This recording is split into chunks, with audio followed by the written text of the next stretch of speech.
My son looked me in the eye and called me worthless inside the beautiful $3.5 million home I had bought for him. I didn't argue or raise my voice. I simply smiled, wished him a good day, and walked away. The following morning, a certified letter arrived at his office. He opened it without a second thought. Then his face went pale. It was an official eviction notice with my signature. Welcome to Silent Sweet Revenge. Thank you for being here. Before we begin, tell me where you're watching from, your city or country, and join the conversation. Also, this story includes a few fictional details for entertainment and education.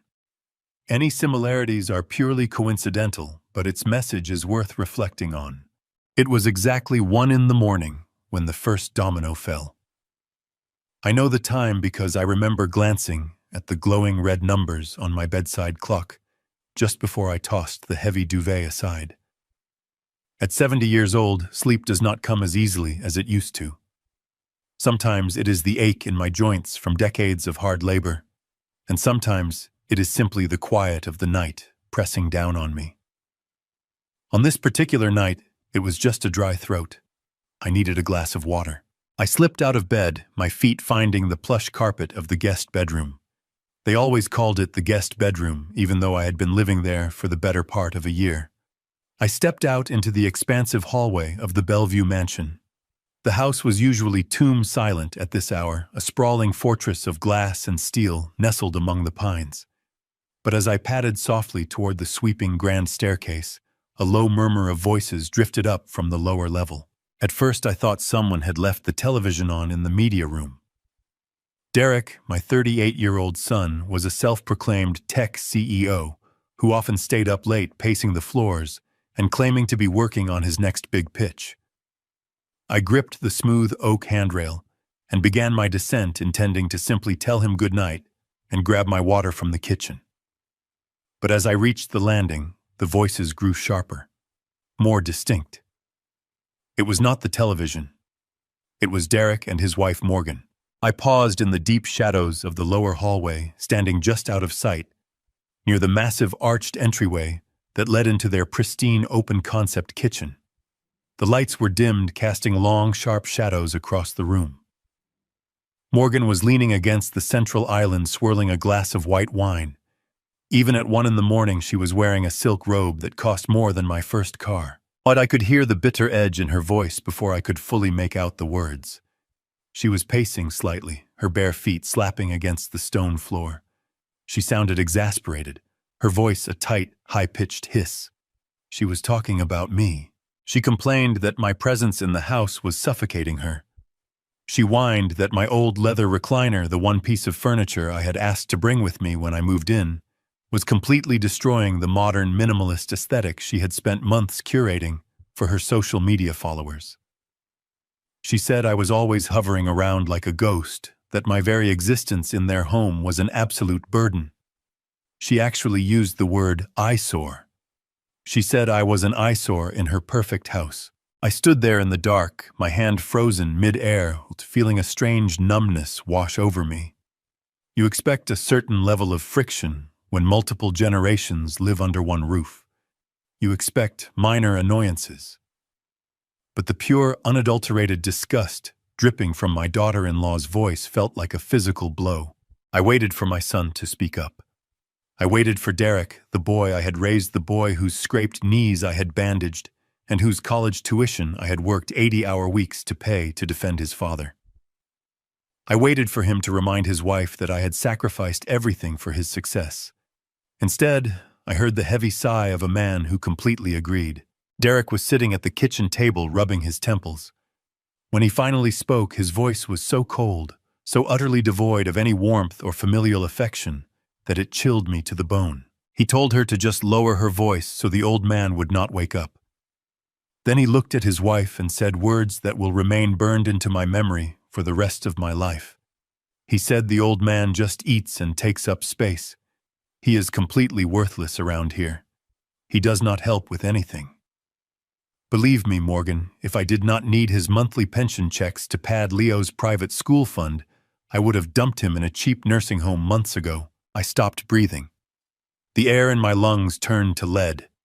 Worthless. Takes up space. Dumped in a nursing home. I did not gasp. I did not step out from the shadows and demand an explanation. At 70 years of age, you learn that reacting in anger only gives your enemy the advantage. Instead, I looked down at my bare feet. I was standing on imported custom-cut Italian marble. It was cool and smooth against my skin. I remembered the exact day that marble was installed. I remembered it because I was the one who wrote the check for it. In fact, I was the one who wrote the check for the entire house. $3.5 million paid in full straight from my accounts. They were standing as a kitchen that my blood, sweat, and tears had paid for.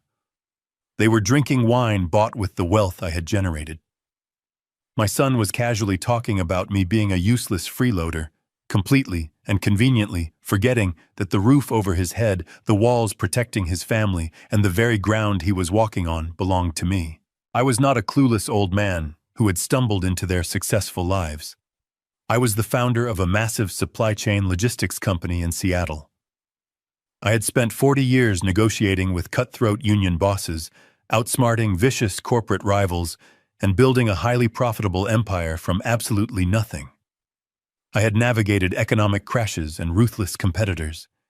You do not survive in the world of freight and logistics by being soft, and you certainly do not build a multi-million-dollar fortune by being stupid.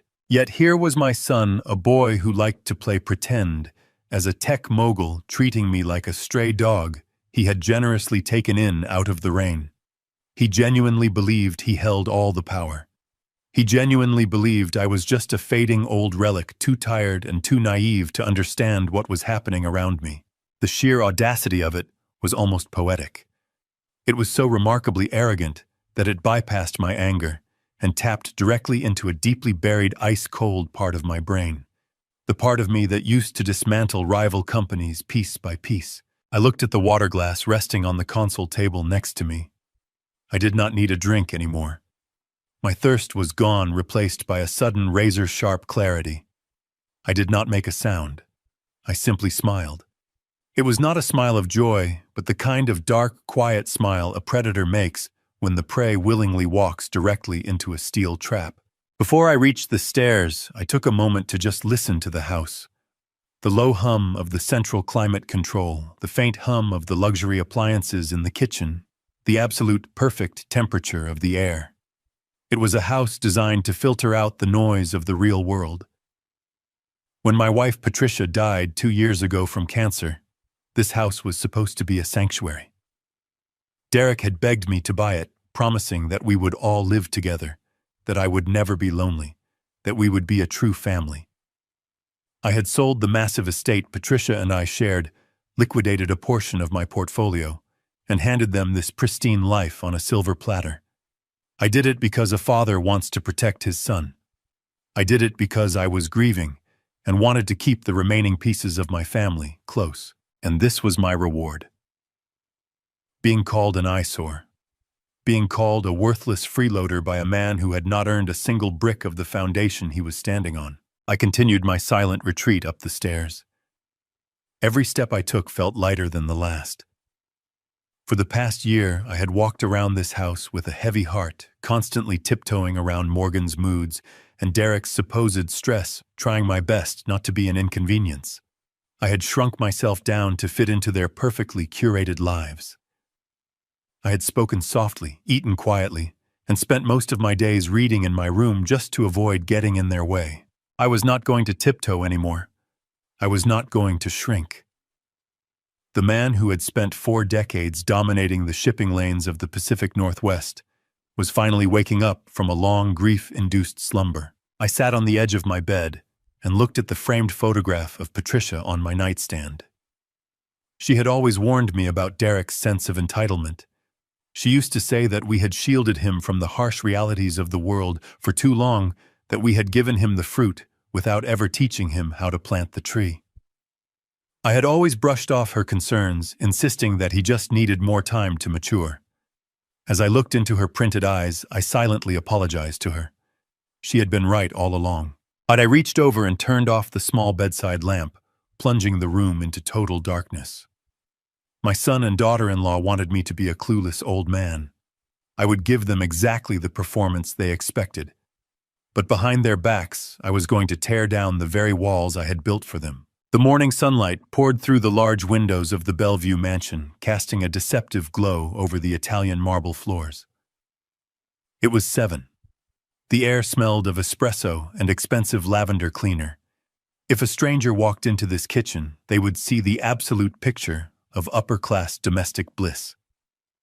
But after what I heard in the dark hours of the night, the pristine countertops and the perfectly arranged fruit bowls looked like a meticulously constructed stage set. I walked into the kitchen wearing my worn slippers and a thick cardigan. I made sure to stoop my shoulders slightly.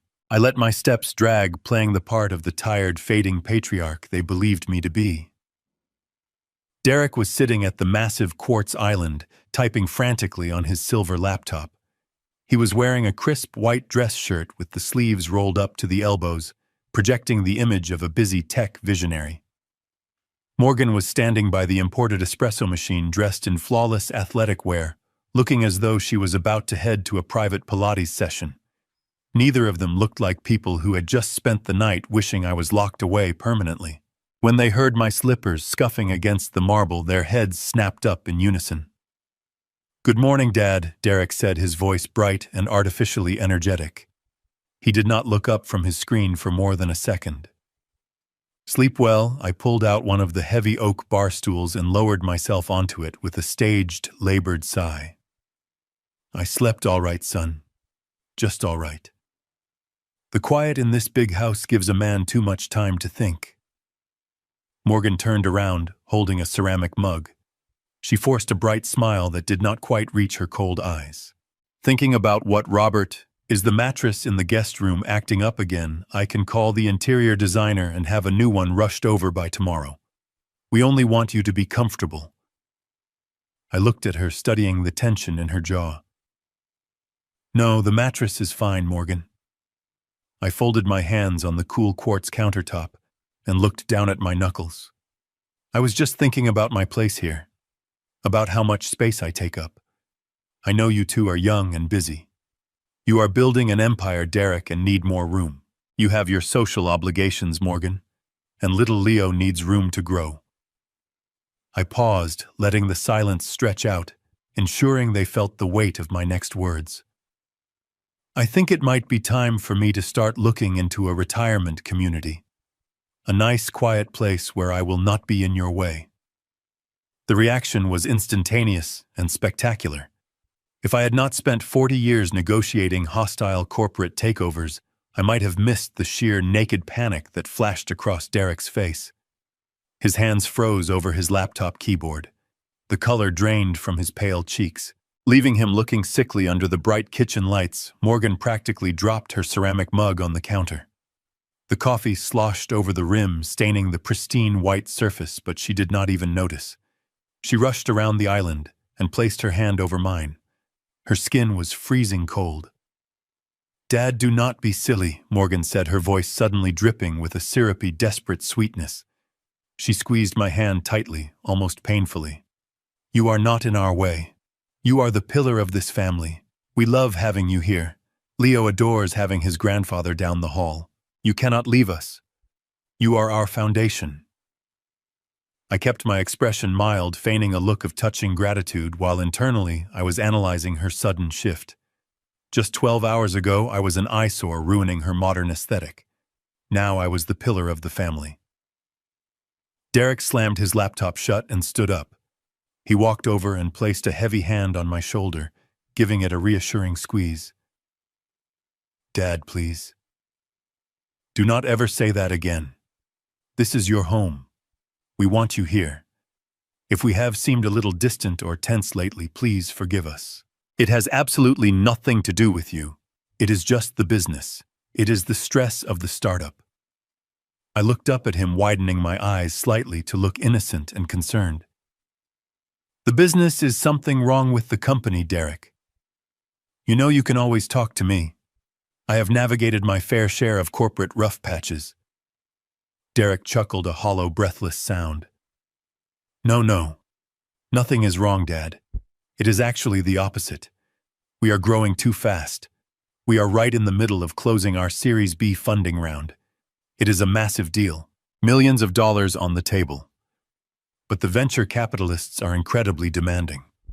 The legal paperwork, the due diligence, it is keeping me up at night. The problem is that all my personal capital, everything I have, is completely tied up in company equity right now. I am cash poor on paper until the funding clears next month. Morgan quickly stepped in to reinforce his lie. She nodded vigorously, her perfectly styled hair bobbing. Exactly, Robert. Derek is carrying the weight of the world on his shoulders right now. He is just stressed out and exhausted from working so hard. Sometimes we snap at each other because the pressure is so high. But we would never want you to leave. We need you here. Your presence grounds us. I listened to their rehearsed explanations, tracking the cadence of their words. It was a beautiful, plausible lie. A stressed tech founder, a supportive wife, a temporary cash flow problem caused by explosive business growth. It was exactly the kind of story a proud father would want to hear. It was designed to flatter my ego and appeal to my protective instincts. They wanted me to feel needed and important right now, to feel like the wise, benevolent patriarch who was graciously supporting his ambitious son through a tough transition. I reached out and patted Morgan's cold hand. Then I looked up at Derek and offered a warm, forgiving smile. I understand, son. Building a company from the ground up is the hardest thing a man can do. I remember the early days of my logistics firm. There were nights I thought I would lose my mind from the stress. I should not have taken your exhaustion personally. I will not mention the retirement home again. You have my absolute final word. Derek let out a massive, shuddering breath. It was a sigh of profound relief, the sound of a man who had just dodged a bullet. He squeezed my shoulder one more time. Thank you, Dad. You have no idea how much that means to me. We are going to get through this funding round, and then things will go back to normal, I promise. Morgan smiled brightly, the tension finally leaving her jaw. Let me make you some of that expensive artisanal tea you like, Robert. The chamomile and honey blend. You just sit there and try to completely relax. I will make us all a nice big breakfast. I sat at the quartz island, watching Morgan bustle around the kitchen with an exaggerated show of domestic joy.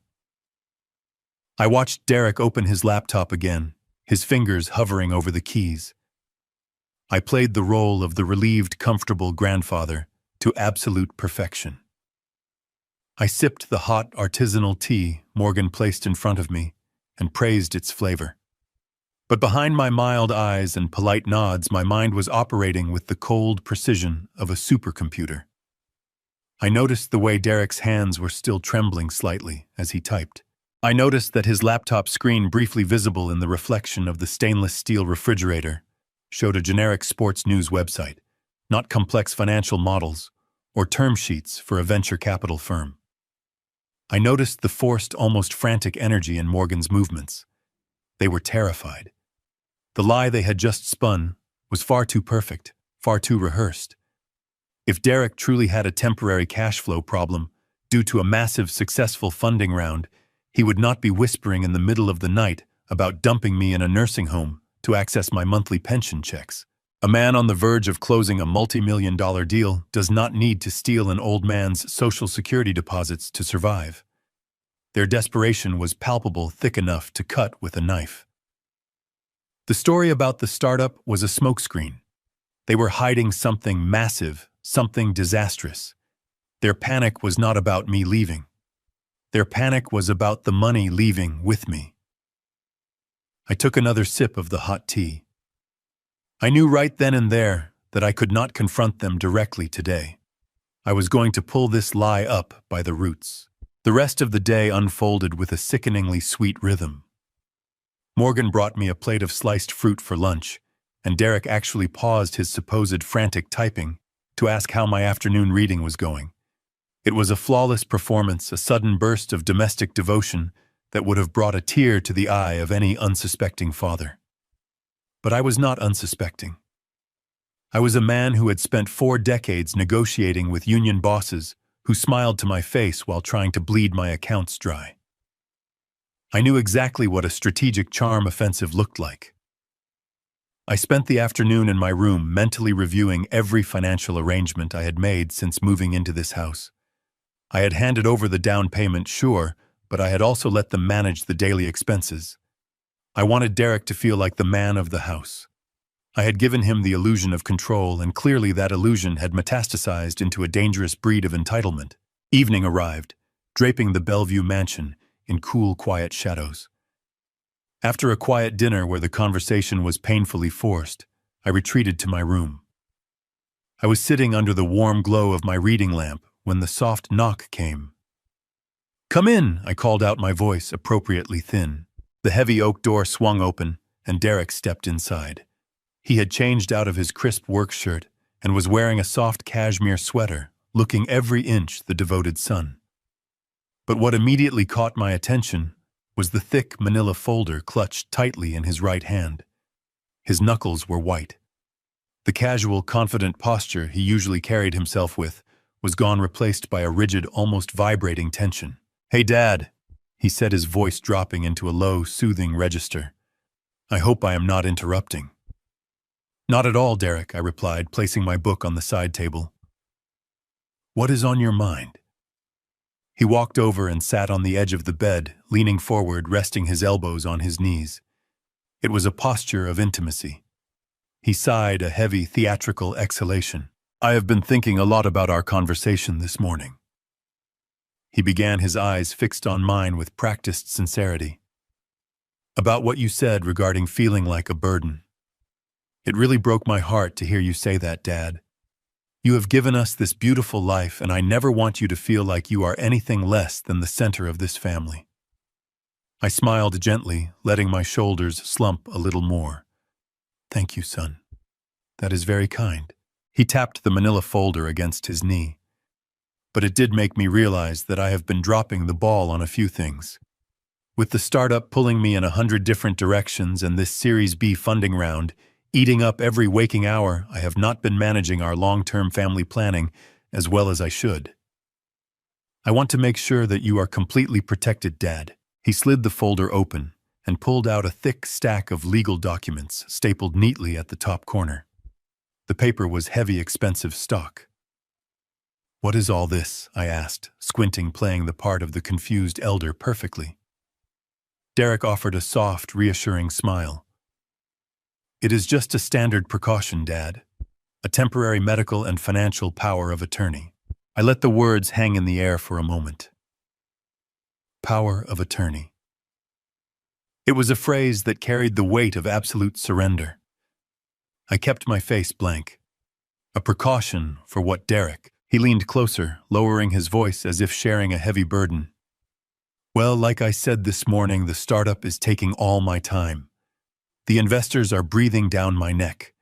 God forbid, if you ever got sick or even just needed help managing your accounts, the banks are an absolute nightmare to deal with.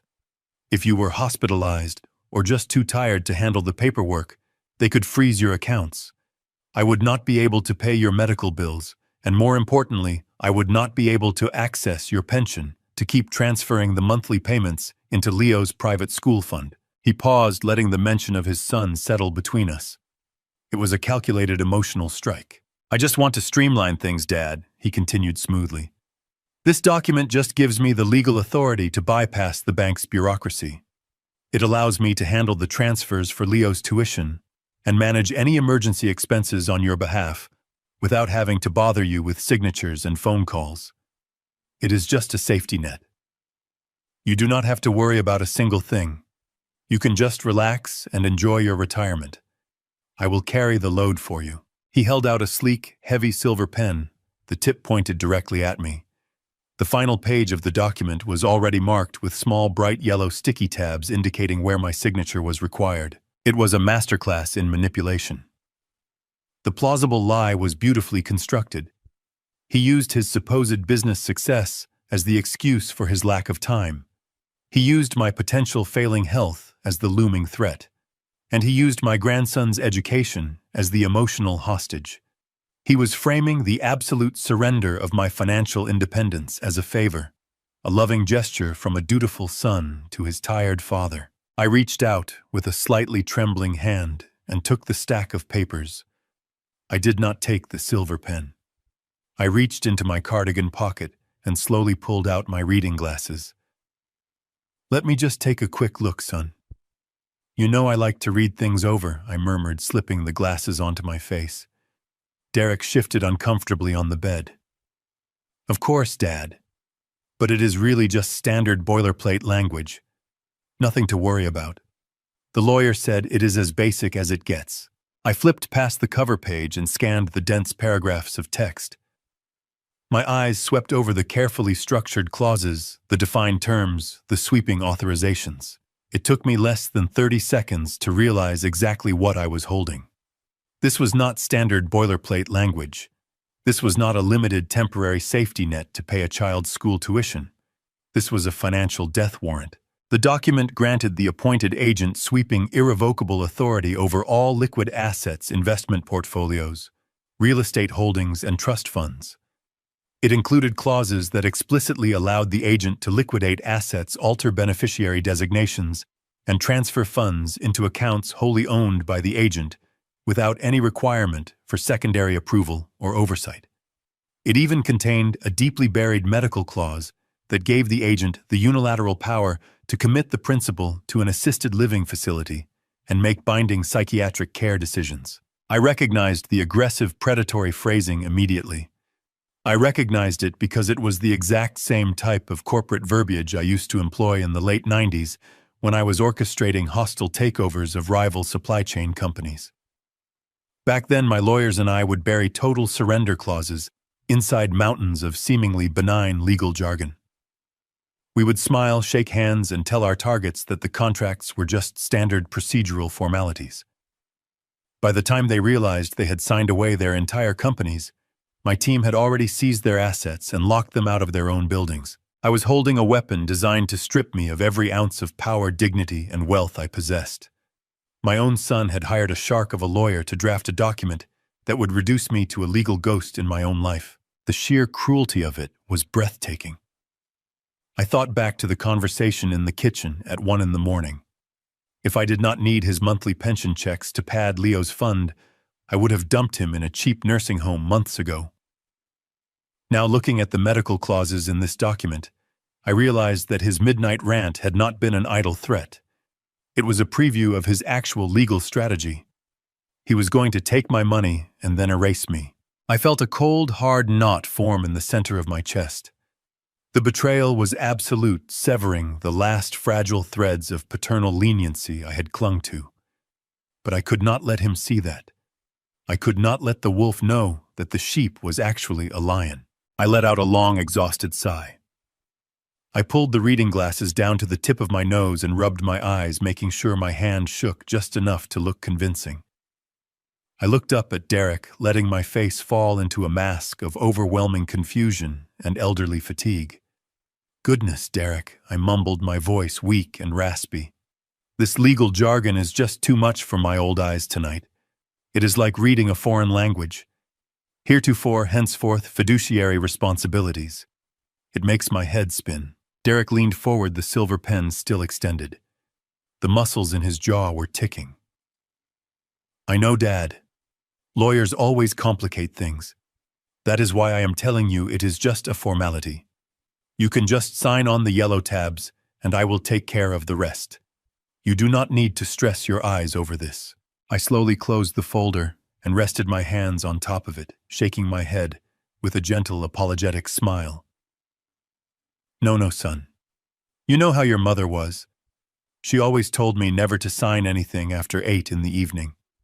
The brain just does not process things right when it is tired.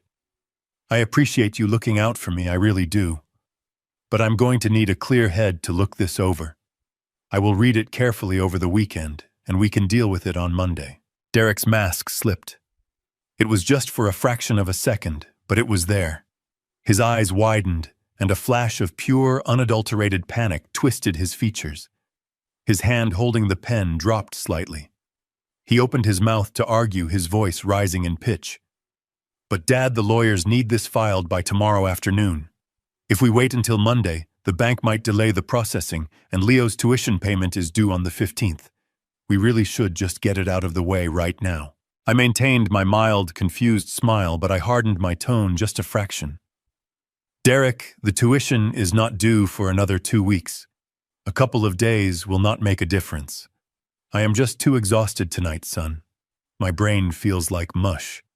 I will look at it on Saturday when I am fresh. That is my final word." I handed him back the silver pen. He stared at it for a moment, then slowly took it. He stood up from the bed, his entire body rigid with suppressed frustration. The loving, devoted son routine was cracking around the edges. He forced a tight, unnatural smile, his lips pulled thin across his teeth. "Okay, Dad. Whatever makes you comfortable. Take the weekend. We will talk on Monday." He turned and walked out of the room, shutting the heavy oak door behind him with a sharp, echoing click. He did not say goodnight. I sat alone in the quiet of the guest room, the thick manila folder resting on my lap like a ticking bomb. The silence of the Bellevue mansion pressed in around me, but it no longer felt like a sanctuary. It felt like a battlefield. I picked up the folder and ran my thumb along the smooth edge of the expensive paper. Derek thought he was dealing with a tired, fading old man who could be easily confused by a few dense paragraphs of legal text. He thought his plausible lie about startup stress and banking bureaucracy was bulletproof. He thought he was the smartest person in the room. He was wrong. Dead wrong. He had brought a contract to a corporate war. He had presented me with the exact blueprint of his intended betrayal. He wanted a hostile takeover of my life assets and future. He wanted to strip me down and discard me like broken machinery. I set the folder down on the nightstand right next to the photograph of Patricia. I did not feel sorrow anymore. The grief of losing my son to greed and entitlement had burned away, leaving only a cold, indestructible resolve. I was not going to be a victim in my own house. I was not going to be discarded. I knew exactly what I had to do next. I needed to move in the shadows. I needed to gather my ammunition. And when the time was right, I was going to tear his perfect artificial world apart, piece by piece. The following day stretched out with an agonizing slowness. I spent the morning confined to my room, listening to the heavy silence of the house. Derek had left early for his office, slamming the front door with the kind of aggressive energy he always used to signal his importance to the world. Morgan had departed shortly after announcing that she had a grueling day of wellness appointments and charity committee meetings. I was left alone, with my thoughts, the manila folder safely hidden beneath a false bottom in my suitcase. I sat in the quiet, wrestling with the burning realization that the son I had raised was actively plotting my financial ruin. By late afternoon, the sprawling mansion felt suffocating. I decided to head downstairs to make myself a cup of dark coffee and clear my mind. The golden afternoon light was pouring through the floor-to-ceiling windows of the living room, casting warm, beautiful shadows across the imported furniture. It was a house that demanded admiration, a monument to wealth and comfort. Yet as I walked toward the kitchen, the illusion of that comfort was instantly shattered. Sitting alone at the massive kitchen island, his small legs dangling far above the floor, was my 7-year-old grandson, Leo. The house was completely quiet, save for the faint crunching sound of his spoon hitting the sides of a ceramic bowl. I stopped in the archway, my brow furrowing in confusion. It was nearly 6 in the evening, well past the time Morgan usually had the private chef drop off their prepped organic meals. I walked quietly into the pristine kitchen. Leo looked up, his big brown eyes widening with a genuine, very bright smile. He was the only innocent soul in this entire toxic environment. He was wearing his private school uniform, though his tie was loosened, and his collar was slightly stained with what looked like apple juice. "Hey there, Grandpa," he chirped, kicking his feet against the wooden base of the island. "Hello, my boy," I said, my voice softening naturally. as I approached him. I rounded the counter and looked down at his bowl. Instead of the balanced, nutritious dinner Morgan always boasted about to her friends, Leo was eating a large bowl of plain, generic, dry cereal. It was not even mixed with milk. He was just picking up the dry rings with his small fingers and chewing them thoughtfully. I placed a hand on his shoulder, feeling the sharp contrast between his vulnerability and the ruthless greed of his parents. "Leo, why are you eating dry cereal for dinner? Did the chef forget to drop off the meal today? Or is your mother cooking something special later?" Leo shook his head, his focus returning to the handful of cereal. "No, Grandpa. Mommy said we cannot have the chef anymore. She canceled the food. We have to eat the cheap food from the big store now." I pulled out the stool next to him and sat down, my heart beginning to beat with a slow, heavy rhythm. I kept my voice incredibly gentle, hiding the sudden spike of alarm that was coursing through my veins. "What do you mean? Leo, did Mommy say exactly why?" He chewed for a moment, his innocent face scrunching up in thought, as he tried to recall the exact words his mother had used. "Yes, she told me just last night when I asked for a warm cheese pizza. She said we are very poor right now because Daddy's company needs all of our money. She said Daddy is building something huge and we have to sacrifice. So no more chef and no more pizza delivery. Just cereal and sandwiches until Daddy gets rich again." The words hung in the quiet kitchen air, innocent and utterly devastating. "We are very poor right now. Daddy's company needs all of our money." I stared at the bowl of cheap generic cereal. The same boy whose father claimed he was in the middle of a massive multi-million-dollar corporate funding round. He was sitting in a $3.5 million mansion, eating dry cereal because his parents claimed they were broke. The story Derek had fed me the night before the plausible lie about his startup, expanding too fast, began to crumble rapidly. A successful founder might have his equity tied up, but he does not cancel his child's dinners. He does not tell his 7-year-old son that they are impoverished. Before I could ask Leo another question, the heavy mahogany front door swung open with a loud, dramatic creak. The sharp, rapid clicking suddenly sounded loudly. Expensive high heels echoed across the marble foyer. Morgan was home. She breezed into the kitchen, a whirlwind of designer perfume and perfectly styled hair. But it was not her appearance that made the breath catch in my throat. It was what she was carrying. Hooked over her slender forearms were 3 massive, glossy shopping bags. The iconic green and red stripes of Gucci were unmistakable. The bags were bulging heavy with luxury garments and leather goods. She heaved them onto the quartz countertop with a loud thud, right next to Leo's sad bowl of very boring dry cereal. "Oh, my feet are absolutely killing me," she sighed dramatically, kicking off her heels and massaging her arches. The charity luncheon went 2 hours over, and then I just had to stop by the boutique downtown. My personal shopper pulled a few exclusive pieces for me, and I simply could not say no. It was a complete emergency. I have absolutely nothing to wear for the gala next weekend. She finally seemed to notice me sitting there. She paused, her bright smile faltering for just a fraction of a second before snapping back into place. "Oh, hello there, Robert. I did not see you there. I thought you would be resting in your room." I looked at the towering stack of luxury shopping bags. I looked at the crisp embossed logos. I estimated there was easily $10,000 or $15,000 worth of merchandise sitting on the counter. Then very slowly, I lowered my gaze to my grandson. Leo was quietly picking another dry cereal ring out of his bowl, completely ignoring the mountain of wealth sitting inches from his face. He had clearly accepted the narrative that they were completely destitute. I looked back at Morgan again. The math failed. If Derek was struggling to pay for Leo's education, how could Morgan drop a fortune on clothes in a single afternoon? The gut feeling I had experienced the previous night escalated into a screaming, deafening alarm inside my head. The power of attorney was simply a desperate, dangerous weapon. They were desperate to access my assets because they were hiding a catastrophic financial disaster. I stood up, keeping my voice flat. I was just keeping Leo company, Morgan. I will leave you to your evening. I turned and walked away slowly.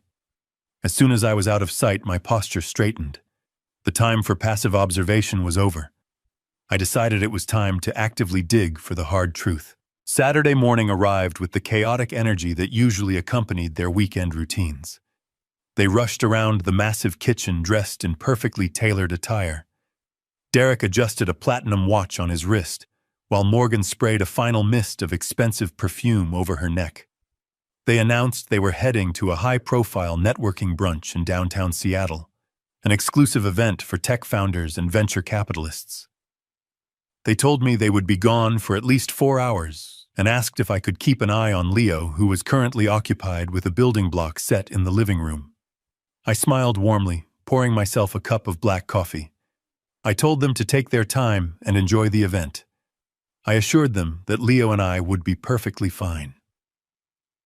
Derek gave me a brisk pat on the shoulder, completely unaware of the storm brewing behind my eyes. The heavy front door clicked shut, and the gravel crunch of their luxury SUV faded down the long driveway. The moment they were gone, the facade dropped. I did not waste a single second. I called my longtime housekeeper, Maria, who lived just exactly 2 streets over, and asked if she could come sit with Leo for an hour. She agreed immediately. I changed out of my comfortable cardigan and put on a crisp blazer. I walked into the garage, got into my quiet sedan, and backed out onto the street. My destination was not a golf course or a quiet park. I was heading directly to the primary branch of my bank in downtown Bellevue. The drive took less than 20 minutes, but my mind raced through decades of financial planning during every single mile. When I handed Derek the reins to certain family accounts, I did it out of trust. I had set up a private education trust fund for Leo the week he was born. It was designed to cover his private school tuition, his future college expenses, and perhaps a down payment on his first home. It was a bulletproof account, or so I thought. I had made Derek a co-manager on that specific trust, wanting him to feel the responsibility of fatherhood and financial stewardship. It was a gesture of faith from a father to a son. Now I needed to know exactly how that faith had been handled. I walked directly through the heavy glass doors of the bank, greeted by the familiar hush of the lobby and the subtle scent of polished wood.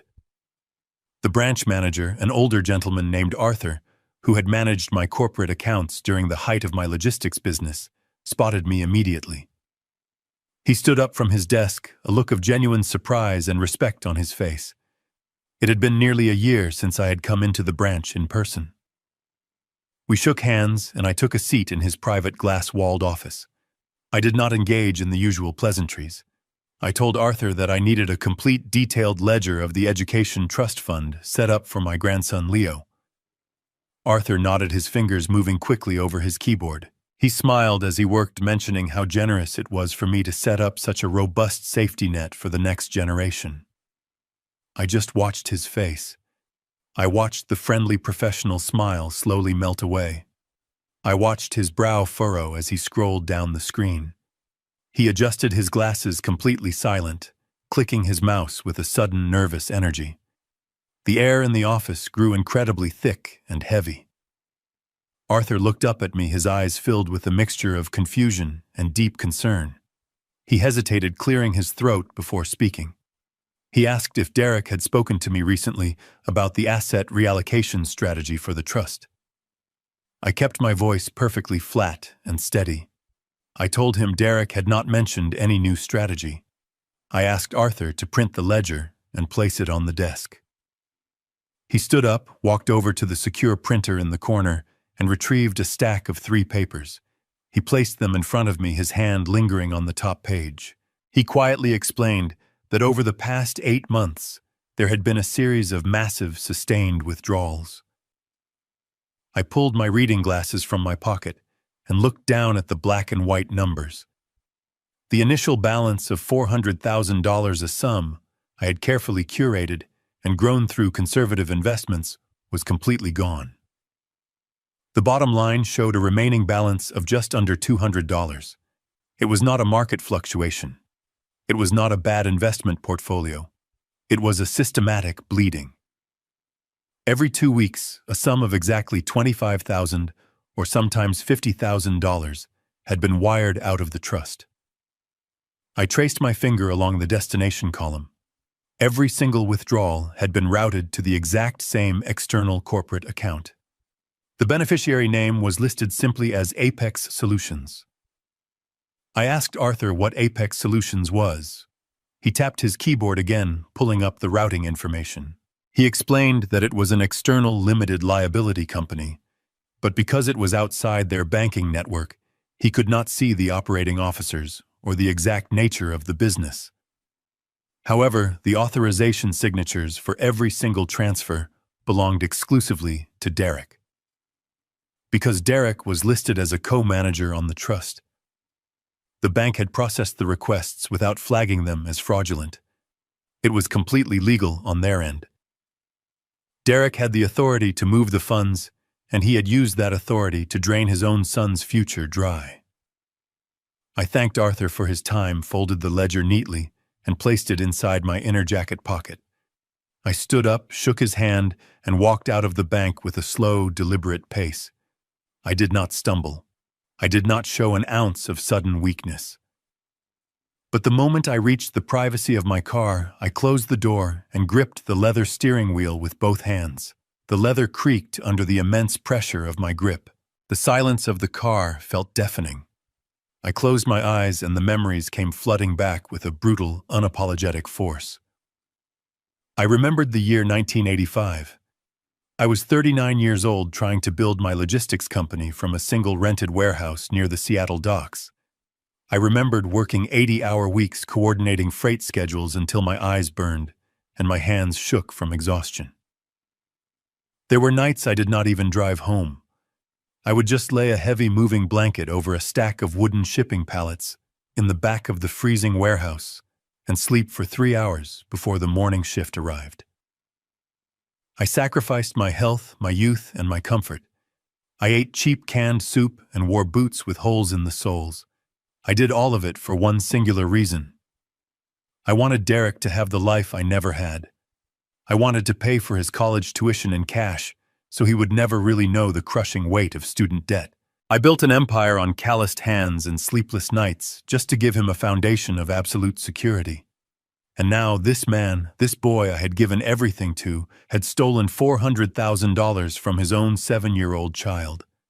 He had reached into the safety net I built for Leo and ripped it to shreds to feed whatever dark hidden disaster he was desperately trying to conceal under the name Apex Solutions. He had robbed his own flesh and blood while forcing his wife to parade around in luxury clothing to maintain a pathetic illusion of wealth. The sheer depravity of his actions washed over me, stripping away the last remaining layers of my paternal forgiveness. A normal father might have broken down right then and there.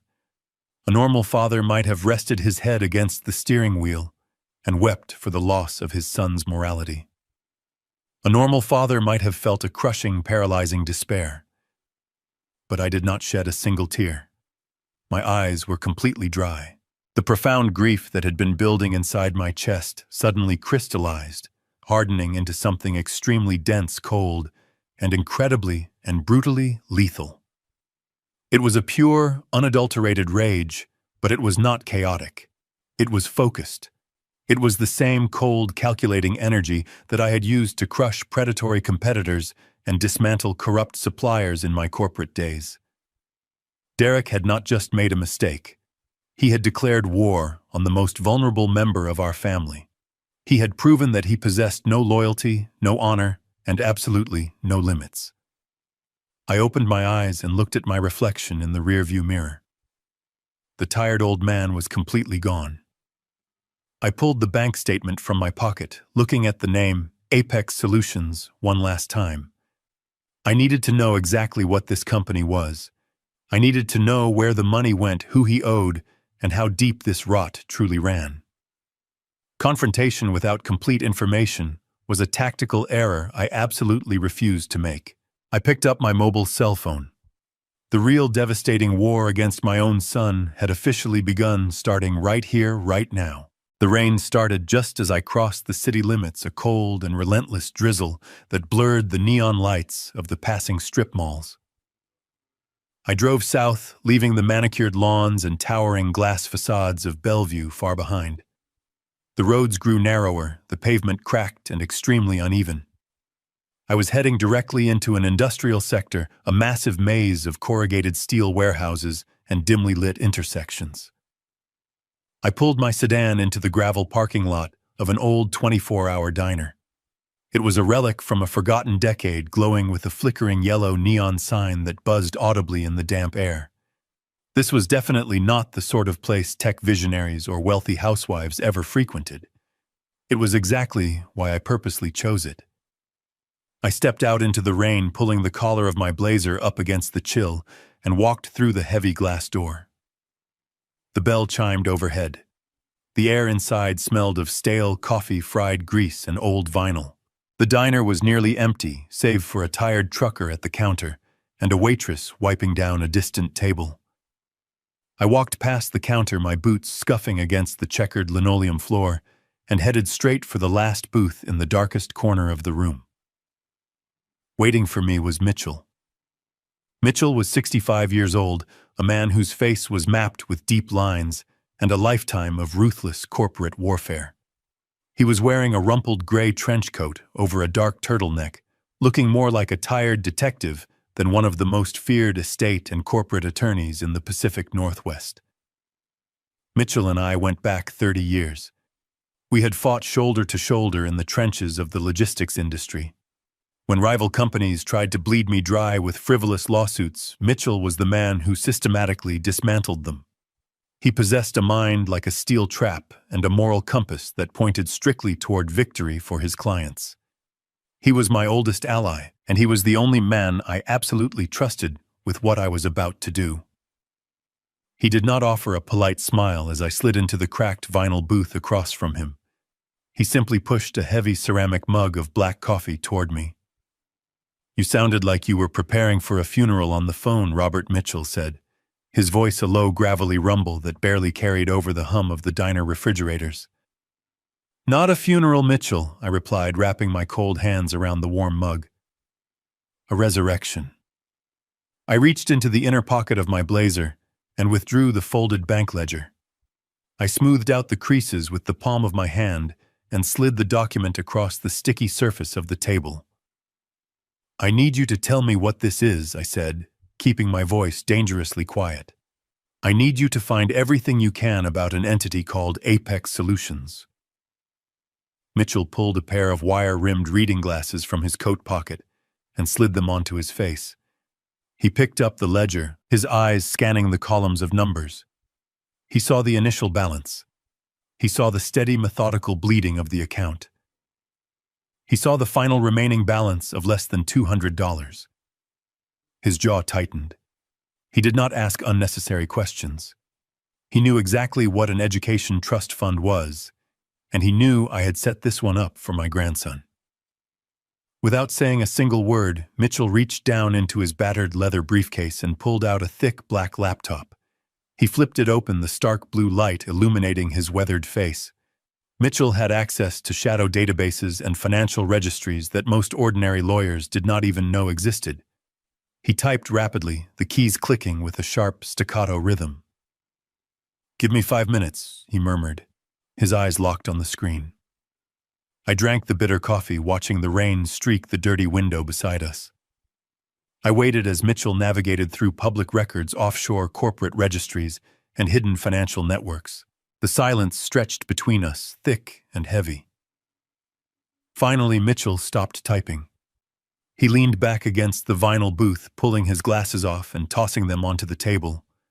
He rubbed his eyes, letting out a long, heavy breath. He looked at me, and for the first time in 30 years, I saw something resembling pity in his eyes. I stared back, my expression hardening into stone. "Do not look at me like that, Mitchell. Just give me the absolute truth. Do not filter a single word. Tell me everything." Mitchell sighed again and turned the laptop screen so I could see the cascading lines of data. Apex Solutions is a shell company, Robert Mitchell said, his voice flat and strictly professional. It was incorporated in Nevada roughly 14 months ago. The listed managing director is a proxy firm, but the primary beneficiary of the holding accounts is your son. Derek controls it entirely. I nodded slowly, absorbing the brutal confirmation. So, he is funneling the trust money into his own pockets. But why? He told me this morning that his startup is in the middle of closing a massive Series B funding round. He claimed he was just temporarily cash poor. Mitchell let out a dark, humorless chuckle. A Series B funding round. Robert Derek's tech startup does not exist anymore. It went completely bankrupt over a year ago. The words struck me, but I did not flinch. I just stared at the illuminated screen. Bankrupt, completely insolvent. Mitchell confirmed, tapping the screen with a blunt fingernail. His primary investors pulled out 14 months ago when he failed to deliver a single working prototype. The company was quietly dissolved to avoid public bankruptcy filings. There is no startup. There is no funding round. Your son has been unemployed for over a year. He has been playing pretend. I took a slow breath, digesting the magnitude of the lie. The late nights pacing the floor, the frantic typing on the laptop, the crisp white dress shirts. It was all a theatrical performance, an entire life built on an empty, hollow stage. Then where is the money going? I asked, my voice as cold as absolute ice. $400,000 does not just vanish into thin air. He has not been paying for Leo's private school. Morgan is carrying around $10,000 in Gucci shopping bags. What is feeding this massive fire? Mitchell began typing again, bringing up a new set of deeply buried financial records. It is a two-front war, Robert Mitchell explained, pointing to a series of massive wire transfers originating from the Apex account. First, you have Derek. He is a severe gambling addict. And I am not talking about legal sports betting or weekend trips to Las Vegas. I am talking about high-stakes, illegal underground poker rings. He owes massive debts to dangerous people who do not send polite collection letters. They send ruthless enforcers. Over the past 8 months, he has wired almost $200,000 to overseas accounts that flag immediately for illicit gaming syndicates. He has been using his own son's education fund to keep his kneecaps completely intact. I felt a physical wave of nausea roll through me, followed immediately by a surge of white-hot fury. And the rest, I demanded. What about the other $200,000? Mitchell scrolled down, revealing a cascade of credit card statements and exorbitant luxury retail invoices. The rest is funding Morgan's pathological shopping addiction. She is burning through $30,000 a month on designer clothes, private Pilates instructors, organic chefs, and extensive cosmetic procedures. They are drowning in unmanageable credit card debt. They have taken out secondary loans against their luxury cars. They are completely destitute, Robert. They are living a lavish lifestyle they absolutely cannot afford by cannibalizing everything around them. I looked away from the screen, staring out the rainy window into the bleak night. My son was a total fraud and a degenerate gambler. My daughter-in-law was a shallow, parasitic consumer. They had burned through their own money, they had blatantly stolen my innocent grandson's future, and now they were aggressively coming for me. The power of attorney document was not just a mere precaution. It was a desperate, panicked grab for a vital lifeline. They desperately needed my pension, my investment portfolios, and my remaining capital to feed their bottomless pit of spiraling debt. I slowly turned my attention back to Mitchell. The tired, fading grandfather who walked into the Bellevue kitchen this morning was officially dead and permanently buried. The man sitting in this dingy diner booth was the relentless founder who had successfully crushed massive corporate empires. Mitchell closed the heavy laptop with a definitive sharp snap. Mitchell warned me Derek would do anything for my remaining fortune. Anticipate his next move. The rain was still falling in a steady freezing sheet when I stepped out of the diner and back into the dark parking lot. Mitchell had stayed behind in the booth, nursing his black coffee, his silent presence a comforting anchor in a world that had suddenly capsized. I gripped the collar of my coat against the wind and got into my car. The drive back to Bellevue was a blur of sweeping windshield wipers and blinding headlights. I had the truth now, cold and irrefutable. But having the truth was only the first half of the battle. Mitchell was absolutely right. If Derek was desperate enough to siphon his own son's future to appease violent underground loan sharks, there were no moral boundaries left. He was a cornered animal drowning in massive debt, with my remaining portfolio standing as his only possible salvation. The temporary power of attorney he had tried to push on me was not merely a backup plan. It was his primary offensive strategy. I needed to know the exact timeline of his next move. I needed to know who he was talking to, what leverage he thought he had, and how far he was willing to go. I could not rely on bank statements alone. I needed to hear the poison straight from the source. The following morning, after ensuring Derek and Morgan were thoroughly distracted by their own manufactured chaos, I drove to a nondescript strip mall on the outskirts of Redmond. Tucked between a failing dry cleaner and a discount vitamin shop was an electronics store that specialized in high-grade security and surveillance equipment. It was the exact kind of place catering to paranoid corporate executives and betrayed spouses. I pushed open the glass door, greeted by the sterile smell of plastic and ozone. The clerk behind the counter was a young man with thick glasses and a bored expression, clearly accustomed to customers who did not want to be asked too many questions. I approached the glass display case and asked for the most discreet, high-capacity audio recording device he had in stock. I specified that it needed to be completely voice-activated, possess a battery life that could last for several days, and have the capability to transmit a crystal-clear signal to a paired mobile receiver. The clerk nodded, without a word, reaching into a locked drawer behind the counter. He pulled out a tiny matte black square, barely larger than a standard postage stamp. It was remarkably heavy for its incredibly small size, encased securely in a durable titanium shell. He explained the syncing process, demonstrating how the micro-recorder would lay dormant until it picked up a vocal frequency, at which point it would broadcast live audio directly to an encrypted application on my cellular phone. It was a sophisticated military-grade piece of hardware perfectly suited for my mission. I paid for it in cash, peeling the crisp bills from my silver money clip. I did not want a single digital trail leading back to my personal bank accounts. I walked out of the store, with the small device resting heavily in my pocket, feeling the cold weight of the metal against my leg. It was a weapon of absolute truth. I returned to the sprawling Bellevue mansion just before noon. The massive house was oppressively silent. Morgan had taken Leo to a weekend tutoring session, a ridiculous, overly expensive endeavor she used to justify her social standing among the other elite private school mothers. Derek was supposedly locked away securely in his home office, working diligently on the non-existent venture capital funding round.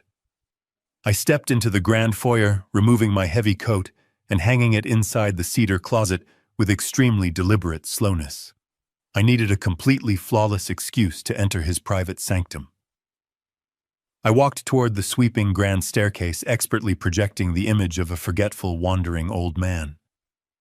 I deliberately scuffed my worn slippers against the imported marble, ensuring my slow approach was incredibly audible. I reached the landing and walked down the wide, carpeted hallway toward the heavy double doors of his office.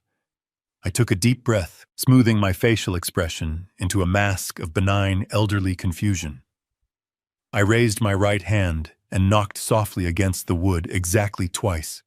There was a sudden shuffling sound from within, followed by the heavy thud of a drawer being slammed shut. Derek's voice called out tight and visibly irritated, asking exactly who it was. I opened the door, just a tiny crack, peeking my head inside with a gentle, apologetic smile. "I am so terribly sorry to interrupt your extremely important work, Derek," I murmured, keeping my tone consistently light and very fragile. "I am just looking for that old historical biography of Winston Churchill." I thought I might have left it somewhere on one of your bookshelves last month. Derek was sitting rigidly behind his massive wooden desk. He was not looking at complex financial spreadsheets or venture capital term sheets. His sleek laptop screen was completely blank, resting quietly in an idle sleep mode. He was holding his cellular phone in a desperate vice grip, his knuckles stark white. He looked up at me, his eyes incredibly wide and completely bloodshot. He looked exactly like a terrified man standing precariously on the crumbling edge of a very high cliff. He forced a stiff, highly unnatural smile, quickly placing the dark phone face down on the black leather blotter. "It is perfectly fine, Dad," he said, his voice trembling slightly with barely contained panic. "Just check the wooden shelves on the left side of the room. I am simply waiting on a very critical conference call with my primary board of directors." I nodded gratefully and stepped fully into the spacious room. The home office was an absolute masterpiece of intimidation and forced corporate prestige.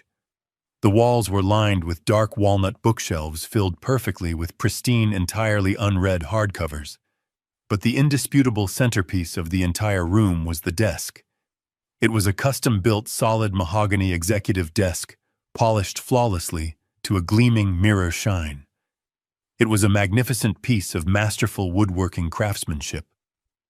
I remembered the exact sunny day it was carefully delivered. I remembered writing the $15,000 check to the local artisan who meticulously built it. I had bought it as a proud congratulatory gift when Derek first announced he was officially launching his tech startup.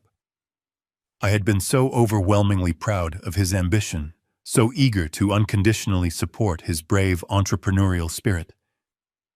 Now, walking slowly past that magnificent piece of carved wood, I felt a sickening, powerful wave of deep revulsion. I moved slowly toward the tall bookshelves on the far left side of the room, trailing my fingers gently along the smooth spines.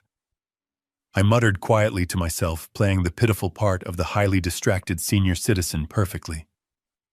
Derek watched me closely for a brief moment, but his overwhelming anxiety quickly drew his attention back to his silenced phone.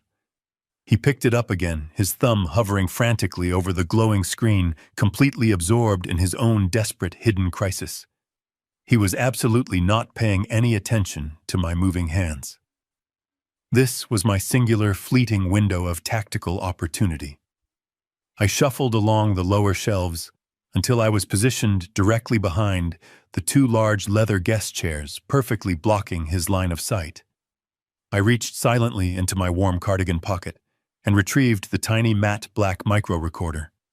The flat back of the device was thickly lined with a highly powerful industrial adhesive. With a fluid, heavily practiced motion, I purposely dropped a heavy hardcover book directly onto the thick carpet. "Oh, my incredibly clumsy hands," I muttered aloud, bending down toward the floor with an exaggerated, pained groan. As I crouched precariously near the carpeted floor, I reached out my right hand and pressed the tiny titanium square directly underneath the overhanging lip of the $15,000 mahogany desk. The strong adhesive gripped the polished wood instantly. I pressed it firmly upward, ensuring it was completely hidden in the deep, unlit shadows of the desk frame. I picked up the fallen book, grunting convincingly, as I slowly stood back up to my full height. I brushed some imaginary dust off the cover and offered Derek a victorious, completely harmless smile. "I finally found it, son. I will graciously leave you to your highly important business calls right now." Derek did not even bother to look up from his bright phone screen. He just waved a quick, highly dismissive hand, entirely consumed by the invisible, catastrophic fires he was frantically trying to extinguish. I returned to my room, locked the door, and put on my headphones. I synced the receiver to my phone and waited in the quiet dark. I sat perfectly still, exactly like a predator, waiting for its prey to step into the trap. The next 48 hours required a level of discipline I had not exercised since my most ruthless corporate negotiations. I played the role of the frail, forgetful grandfather to absolute perfection. I shuffled through the expansive Bellevue mansion, nodded politely at Morgan, and smiled vaguely whenever Derek asked if I had found the time to review his so-called simple legal documents. I told him my eyes were still bothering me, but I promised I would sit down with the paperwork very soon. He clenched his jaw, masking his irritation with a tight, unconvincing nod. Every passing hour felt like walking barefoot across a floor covered in shattered glass, but I knew I had to maintain the illusion. My survival depended on my complete commitment to the performance. On Tuesday afternoon, a crisp, overcast autumn day, I told Morgan I was going for a short walk to get some fresh air. I put on a thick wool coat, grabbed my walking stick, and slowly made my way out the heavy front doors. I walked past the manicured lawns of my wealthy neighbors, moving steadily, until I reached a quiet municipal park about a mile from the house. The park was mostly empty, populated only by a few distant dog walkers and the rustle of dry leaves tumbling across the pavement. I found a secluded wooden bench, heavily shadowed by a massive oak tree, and sat down. I reached into the deep pocket of my coat and pulled out my mobile phone, my fingers completely steady. I retrieved a pair of wireless headphones, placed them securely over my ears, and opened the encrypted application the technician had installed. The interface was stark and simple. Before I reveal everything, comment 1, so I know you're still with me. One quick note, the next part includes a few fictional details for storytelling. If that's not your preference, you can stop watching here. I tapped the activation icon. For a few long moments, there was only the faint, rhythmic sound of static hiss. Then the audio cleared with sudden, terrifying sharpness. I could hear the faint ambient hum of the central climate control in Derek's home office. I could hear the rhythmic clicking of his keyboard. The microphone I had hidden beneath the $15,000 mahogany desk was picking up every single sound with devastating clarity. I sat there on the cold wooden bench, pulling my coat tighter around my shoulders, waiting. I fully expected to hear Derek making frantic calls to his lawyers begging for legal loopholes. I expected to hear him brainstorming ways to forge my signature on the power of attorney document, or perhaps plotting how to illegally drain my pension accounts through digital fraud. I was prepared for financial treachery. I was prepared for the ultimate corporate betrayal. But what I actually heard over the next 10 minutes was something far more sinister, something that stripped away the last remaining illusions I held about the boy I had raised. The heavy office door clicked open. The sound of Morgan's expensive heels echoed sharply against the hardwood floor. She was pacing. I could hear her frantic, irregular footsteps tracing a tight circle right in front of Derek's desk. Her breathing was shallow and incredibly fast. "Derek, we have a massive problem," Morgan whispered. Her voice was not the polished, arrogant tone she used when ordering around the domestic staff. It was a raw, trembling hiss. It was the sound of a woman standing on the edge of total ruin. I heard the leather of Derek's executive chair creak as he leaned forward. "What is it now, Morgan? I am trying to figure out how to restructure this debt before Friday." Morgan stopped pacing. The bookie called again, Derek. He called my personal cell phone this time. I do not even know how he got my private number. He was not polite. He told me the grace period is officially over. They want the $150,000 by the absolute end of the month. He said if we miss this deadline, they are not going to send another warning. They are going to send someone to the house. A cold chill completely unrelated to the autumn wind swept through my body. $150,000 by the end of the month. The sheer magnitude of their underground debt was staggering. They had already drained Leo's $400,000 education trust, and it was still not enough to cover the massive crater of Derek's gambling losses and Morgan's unchecked luxury spending. They were drowning, and the water was rising fast. "Tell them we need just a few more days," Derek replied, his voice tight and defensive. "Tell them I am liquidating an asset. Tell them whatever you have to tell them, Morgan. Just buy me some time. Buy you some time." Morgan's whisper pitched upward into a frantic squeak. "Derek, these are not credit card companies. These are dangerous, violent people. They do not care about your excuses. If the old man does not sign that power of attorney tomorrow, we lose absolutely everything. We lose the house, we lose the cars, and we might actually lose our lives. We need his accounts cleared out by Friday, or we are finished. I gripped the wooden slats of the park bench. My own son had essentially put a price tag on my head. He had leveraged his family's safety against his illegal debts, and his only extraction strategy was to entirely strip his father of every single asset I possessed. He was not just a failure as a businessman. He was a profound failure as a husband, a father, and a human being. The audio feed picked up the sound of Derek slamming his hands flat against the mahogany desk. The sharp thud echoed directly into my ears. "I know exactly what is at stake, Morgan." Derek growled, his voice dropping into a register of cold, absolute darkness. "Do not panic. Just keep playing the part. Keep bringing him his stupid tea and acting like the perfect, loving daughter-in-law. He is going to sign the document tomorrow. I guarantee it." How can you possibly guarantee that Morgan demanded her panic completely unsoothed? "He is dragging his feet. He said he wants to read it over the weekend. He is an old, stubborn mule. What if he refuses? What if he actually reads the clauses and figures out what you are doing? We cannot physically force him to hold the pen."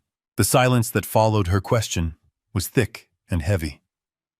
I could hear the faint rustle of paper as Derek presumably reached into his desk drawer. When he finally spoke again, the sheer lack of emotion in his voice made my blood run entirely cold. It was the voice of a complete stranger. "He is not going to have a choice," Derek said smoothly, "and he certainly will not have the cognitive ability to understand a single word on that page." I went to the clinic this morning. Dr. Aris gave me the prescription today. A prescription. The word dropped into my ears like a heavy stone plunging into a dark, bottomless well. I stopped breathing. The autumn wind completely vanished, leaving me entirely isolated within the terrifying reality of his words. "What are you talking about?" Morgan asked, her voice trembling with a new distinct flavor of fear. "What prescription, Derek?" "It is a heavy, fast-acting sedative," Derek explained calmly, as if he were discussing a minor software update. "Dr. Aris prescribed it off the record. It is practically tasteless. We mix it into his chamomile tea tomorrow evening. By the time it hits his bloodstream, he will be completely compliant, highly confused, and incredibly docile. He will barely know his own name, let alone understand the legal implications of a power of attorney document. We just guide his hand to the signature line, and the notary I hired will stamp it without asking any questions. And if he tries to fight it later, the medical clauses in the document will allow us to officially declare him mentally incompetent. He will be locked away in a memory care ward by the end of the week, and we will have full, unrestricted access to every single dollar he owns." I sat frozen on the park bench. The monstrous reality of his plan settled over me, suffocating and absolute. He was going to poison me. My own flesh and blood, the boy I had sacrificed my entire youth to provide for, was planning to systematically drug me and lock me in a psychiatric ward just to cover his pathetic, reckless debts. The scale of the betrayal transcended greed. It was pure, unadulterated evil. I reached up with a remarkably steady hand and gently pulled the wireless headphones from my ears. The feed went silent. I looked out across the quiet, peaceful park, watching a single dry leaf drift slowly to the cold pavement. The time for sorrow had officially passed. Tomorrow evening, they wanted to serve me poison. I was going to serve them absolute ruin. I knew I had to hear every single detail. I could not afford to leave any stone unturned, no matter how much the sharp edges of the truth cut into my heart. With a remarkably steady hand, I placed the wireless headphones back over my ears. I pressed the padded speakers hard against the sides of my head, blocking out the ambient noise of the desolate autumn park. I reached into my coat pocket, found the volume dial on my mobile device, and pushed it up to its absolute maximum limit. The faint hiss of the digital audio feed filled my ears, accompanied by the muffled hum of the climate control unit, blowing cool air through the vents of Derek's home office. I sat perfectly still on the cold wooden bench. I waited in the gathering shadows, feeling the crisp wind whip dry leaves across the pavement. The silence over the live audio feed was incredibly heavy, pregnant with the terrifying weight of the malicious secrets they were about to unfold. I braced my entire body, preparing for the absolute onslaught of treachery. The tense silence was broken by the sound of Derek shifting his weight in his expensive leather executive chair. When his voice came through the encrypted connection, it was stripped of the usual frantic manufactured anxiety he displayed when discussing his fake startup company. He sounded completely calm, terrifyingly clinical, and utterly devoid of any human empathy. He began to explain the precise origins of Dr. Aris to his wife. This was not a respected medical professional from a prestigious local hospital. Derek explained that he had met Aris through one of his dangerous underground gambling connections. Aris was a man who had been stripped of his official medical license nearly a decade ago for gross ethical violations and massive prescription fraud. However, the disgraced doctor still operated quietly in the murky shadows of the city, providing illicit services off-the-record chemical compounds and entirely falsified medical documentation for desperate people willing to pay an incredibly steep price. Derek boasted about how much money he had promised the dirty doctor, assuring Morgan that Aris was reliable and completely morally bankrupt. He was the perfect ruthless accomplice for their domestic crime. I listened in absolute paralyzing horror as Morgan's voice drifted through the microphone. She did not express a single ounce of hesitation, guilt, or moral outrage at the introduction of this criminal element. Instead, she sounded morbidly fascinated by the dark mechanics of the plan. She asked Derek in a hushed whisper about the specific nature of the drug they were going to use against me. She wanted to ensure it would not raise immediate red flags if I somehow ended up in a hospital emergency room. Derek laughed, a short, arrogant sound that made the bile rise rapidly in my throat. He proudly explained that the heavy, untraceable chemical sedative Aris had provided was a highly specialized synthetic compound. It was specifically designed and utilized in foreign unregulated psychiatric wards to completely subdue aggressive, violent patients. It was incredibly potent, meticulously formulated, to leave absolutely no identifiable trace in a standard toxicological blood panel or routine urine screening. Derek detailed exactly how the insidious poisoning would systematically occur. He explained that the liquid compound was entirely colorless, completely odorless, and utterly tasteless. It would be incredibly easy to simply slip a few drops into the artisanal chamomile tea Morgan brewed for me every evening. Derek continued his horrific briefing, clinically outlining the precise, devastating physical and psychological effects the chemical compound would deliberately inflict upon my mind and my aging body. He spoke with the detached enthusiasm of a twisted scientist observing a trapped rat in a maze.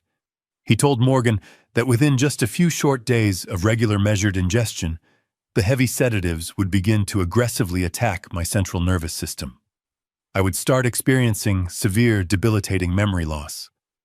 I would forget simple conversations, misplace common household objects, and violently struggle to recall recent events.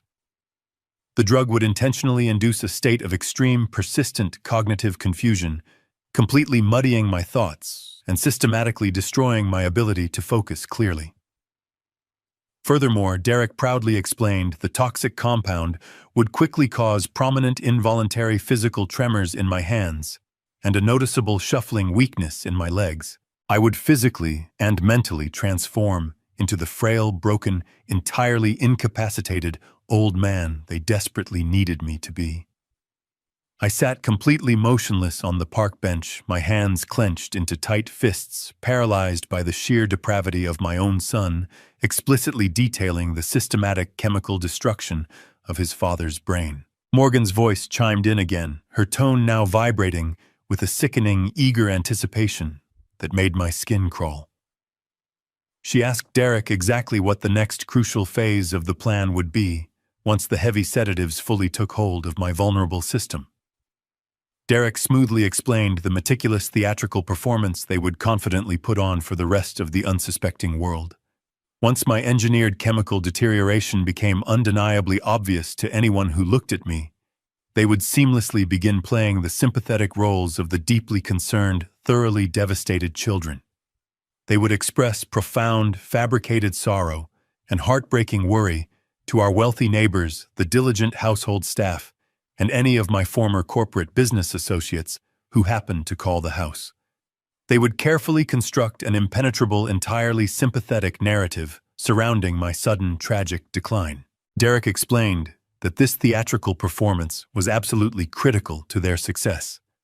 It would perfectly insulate them from any outside suspicion, legal investigation, or uninvited scrutiny. Everyone would simply see a tragic, unavoidable medical tragedy befalling a beloved patriarch, and they would see Derek and Morgan as the noble, suffering caretakers trying desperately to manage an impossible crisis. No one would suspect that the loving son and devoted daughter-in-law were actually the ruthless architects of the entire collapse. With the public narrative perfectly established and my mind thoroughly compromised by the untraceable chemical sedatives, Derek meticulously detailed the final lethal legal maneuver. He explained that once I was sufficiently confused, visibly trembling, and completely incapable of basic rational thought, the dirty, unlicensed Dr. Aris would make a formal, highly documented house call. Aris would conduct a completely rigged, entirely fraudulent cognitive assessment right there in the grand living room of the Bellevue mansion. He would deliberately ask me simple questions that my heavily drugged, chemically battered mind would undoubtedly fail to successfully answer. Following this farcical, deeply criminal medical examination, Aris would officially sign and legally seal the fraudulent medical paperwork. He would legally and permanently declare me as suffering from severe, rapid-onset Alzheimer's disease. Derek's voice dripped with arrogant, absolute triumph as he explained that this completely fabricated medical diagnosis would instantly meet the strict legal threshold for total mental incompetence. At that precise critical moment, the hostile predatory power of attorney document he had forcefully shoved in my face the night before would become an absolute, undeniable legal necessity. With my signature violently coerced in a chemically induced haze or simply masterfully forged by his own hand, he would hold the absolute keys to my financial kingdom.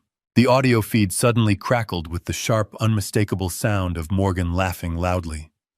It was not a nervous, hesitant laugh, nor was it a reluctant, guilty chuckle. It was a bright, full-throated sound of genuine, unbelievably cruel amusement. She actually found the malicious, predatory brilliance of their horrific, murderous scheme deeply entertaining. Her harsh laughter echoed loudly through the small digital receiver and pierced directly into my eardrums, echoing the definitive sound of absolute, irredeemable moral bankruptcy. She had completely abandoned any lingering shred of basic human decency or familial loyalty. "Then we activate the POA," Morgan said, her voice practically singing with a dark, victorious, and overwhelmingly greedy glee. "We dump him in that cheap state-run facility downtown. You know, the miserable, depressing one that constantly smells like industrial bleach and boiled cabbage. And then we completely, permanently liquidate his entire portfolio. We sell off all the blue-chip stocks, we completely drain the massive remaining pension accounts, and we finally clear out all of these ridiculous, suffocating underground debts. We will be completely, wonderfully free, Derek. We will have absolutely everything we ever wanted, and we will never have to look at his miserable, confused, pathetic face ever again." The stark, brutal reality of their ultimate endgame hung heavily in the digital audio feed, a definitive, unapologetic sentence of total abandonment. I listened to Derek firmly agree with her, followed by the sharp, crystal-clear sound of expensive glass clinking together as they enthusiastically toasted to their impending stolen wealth and my impending agonizing doom. The chilling, incredibly casual banality of their monstrous celebration was the final unbreakable nail in the coffin. I reached up with incredibly slow, deliberate movements and firmly pulled the wireless headphones away from my ears, lowering them gently onto my lap. I stared out across the empty, freezing park, watching the wind strip the last dead leaves from the ancient oak tree. The loving father who had tirelessly raised Derek, the soft, forgiving man who had worked grueling 80-hour weeks and slept on freezing wooden pallets just to build a secure legacy for his beloved son, was officially permanently dead. In his place, staring out at the cold, gray Seattle sky, the ruthless, deeply unforgiving logistics titan was officially reborn. I felt the familiar ice-cold adrenaline pumping through my veins. They had foolishly assumed I was a weak, vulnerable target ready to be slaughtered.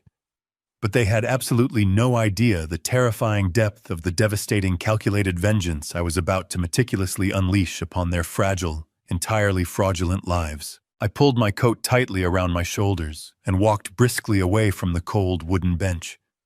The crisp autumn air felt sharp in my lungs, a stark contrast to the suffocating darkness I had just witnessed through that digital audio feed. I climbed back into the driver's seat of my quiet sedan, my hands gripping the leather steering wheel with a renewed, unshakable purpose. I did not drive toward the police station. As a man who had spent decades navigating the treacherous waters of corporate law and high-stakes logistics, I knew exactly how the judicial system operated. The audio recording, captured by a hidden device placed without consent in a private home office, was entirely inadmissible. It was the fruit of the poisonous tree. If I walked into a precinct and handed them that file, any decent defense attorney would have the evidence thrown out before the ink on the police report was even dry. Worse, it would immediately tip Derek off. He would destroy the sedatives, pay off the unlicensed doctor, and completely bury his tracks. I could not afford to give him a single warning. I needed him to blindly walk into a devastating legal trap, completely convinced of his own untouchable brilliance, until the very moment the steel jaws snapped shut around him. I pulled my mobile phone from my pocket and dialed a highly secure number. Mitchell answered on the second ring, his low, gravelly voice cutting through the quiet of my car. "I need you to clear your schedule for the rest of the day." I told him, my tone stripped of any residual emotion. "I am driving directly to your private office. We are moving from reconnaissance to active warfare." Mitchell did not ask a single unnecessary question. He simply grunted his affirmation and ended the call. The drive back to the city was swift and deeply focused. When I arrived at Mitchell's discreet wood-paneled office, he was already waiting for me behind his massive desk. He had closed the heavy blinds, casting the room in a dim, serious light. I sat in the leather chair opposite him and laid out the entire horrific reality. I detailed the panic in Morgan's voice regarding the massive underground gambling debts. I explained the fast-approaching deadline dictated by violent loan sharks. And finally, with a voice as cold as glacial ice, I relayed Derek's meticulously calculated plan to chemically sedate me, forge a fraudulent medical diagnosis of rapid-onset Alzheimer's, and lock me away in a dismal psychiatric ward. I watched Mitchell's seasoned, weathered face harden into a mask of pure professional fury. He had seen the absolute worst of human nature during his long legal career, but the sheer intimate cruelty of a son planning to chemically destroy his own father's mind clearly struck a deeply personal chord. He leaned forward, resting his elbows on the polished wood. "We cannot use the audio in a courtroom," Robert Mitchell stated bluntly, confirming my own initial assessment. "It is highly illegal surveillance, but it gives us the ultimate tactical advantage. We know his exact timeline, we know his exact methodology, and we know his exact pressure points. If he is desperate enough to poison you by the end of the month, he will make a fatal, sloppy mistake. We just need to give him the rope to hang himself." I nodded slowly in complete agreement. "Our first critical objective is to completely starve the beast. We have to secure every remaining liquid asset I possess before he attempts to activate his fraudulent power of attorney." Mitchell opened his encrypted laptop and immediately pulled up my master financial portfolio. "We need to construct an impenetrable fortress around your capital," he explained, his fingers flying rapidly across the keyboard. "I am drafting the documents to immediately transfer the entirety of your remaining liquid wealth into a highly secure, irrevocable blind trust. You will officially surrender direct, accessible control of these funds to a designated neutral third-party fiduciary." By legally distancing yourself from the assets, you render the power of attorney document entirely useless. Even if Derek successfully drugs you and secures that fraudulent signature, he will find absolutely nothing but locked vaults and impenetrable legal walls. We spent the next 2 hours meticulously executing the transfers. I signed mountain after mountain of digital authorizations, legally moving millions of dollars out of my personal checking and investment accounts. I watched the balances drop to zero, feeling an immense, powerful wave of immense satisfaction. Derek thought he was closing in on a massive life-saving fortune. He was completely unaware that the vault was already completely empty. I was systematically dismantling his lifeline while he was still busy counting his stolen gold. With the liquid capital securely fortified, I leaned back in the heavy leather chair and steepled my fingers together. "We have secured the cash," I said, softly staring directly into Mitchell's sharp eyes. "Now we need to focus our attention on the primary asset. We need to handle the $3.5 million Bellevue mansion." Mitchell stopped typing and looked up, a dark, incredibly knowing smile slowly spreading across his face. He knew exactly what I was talking about. When I originally purchased that sprawling estate for my son, I had allowed him to handle all the daily utility bills, the property taxes, and the exorbitant homeowner association fees. I had done this deliberately to give him a profound sense of personal responsibility, to help him build his credit profile, and to make him feel like the undisputed master of his own castle. Derek genuinely believed that because he paid the monthly maintenance invoices, he was the true legal owner of the property. He paraded around the neighborhood, boasting to the wealthy neighbors about his magnificent real estate investment. Morgan constantly flaunted the luxurious custom kitchen and imported marble floors to her vapid social circle, completely convinced that her name was securely etched onto the master deed. But they were absolutely devastatingly wrong. I had never placed that property in Derek's name, nor had I placed it in Morgan's name. I had not even placed the house in my own personal name. As a veteran of aggressive corporate warfare, I always insulated my major investments. I had routed the entire $3.5 million cash purchase through an obscure holding company named RM Holdings, LLC. It was a private, unlisted entity that I controlled with absolute, unquestionable legal authority. Derek had never bothered to hire a competent lawyer to review the final closing documents. He was too arrogant, too blinded by the sparkling illusion of instant, unearned wealth to verify the actual legal structures holding his life together. He was living in a multi-million-dollar fortress, completely oblivious to the fact that he was nothing more than an easily removable temporary tenant. I reached across the wide mahogany desk and firmly tapped the polished surface. "I want you to sell the house, Mitchell," I instructed, my voice ringing with absolute unyielding finality. "I want you to list the Bellevue property immediately.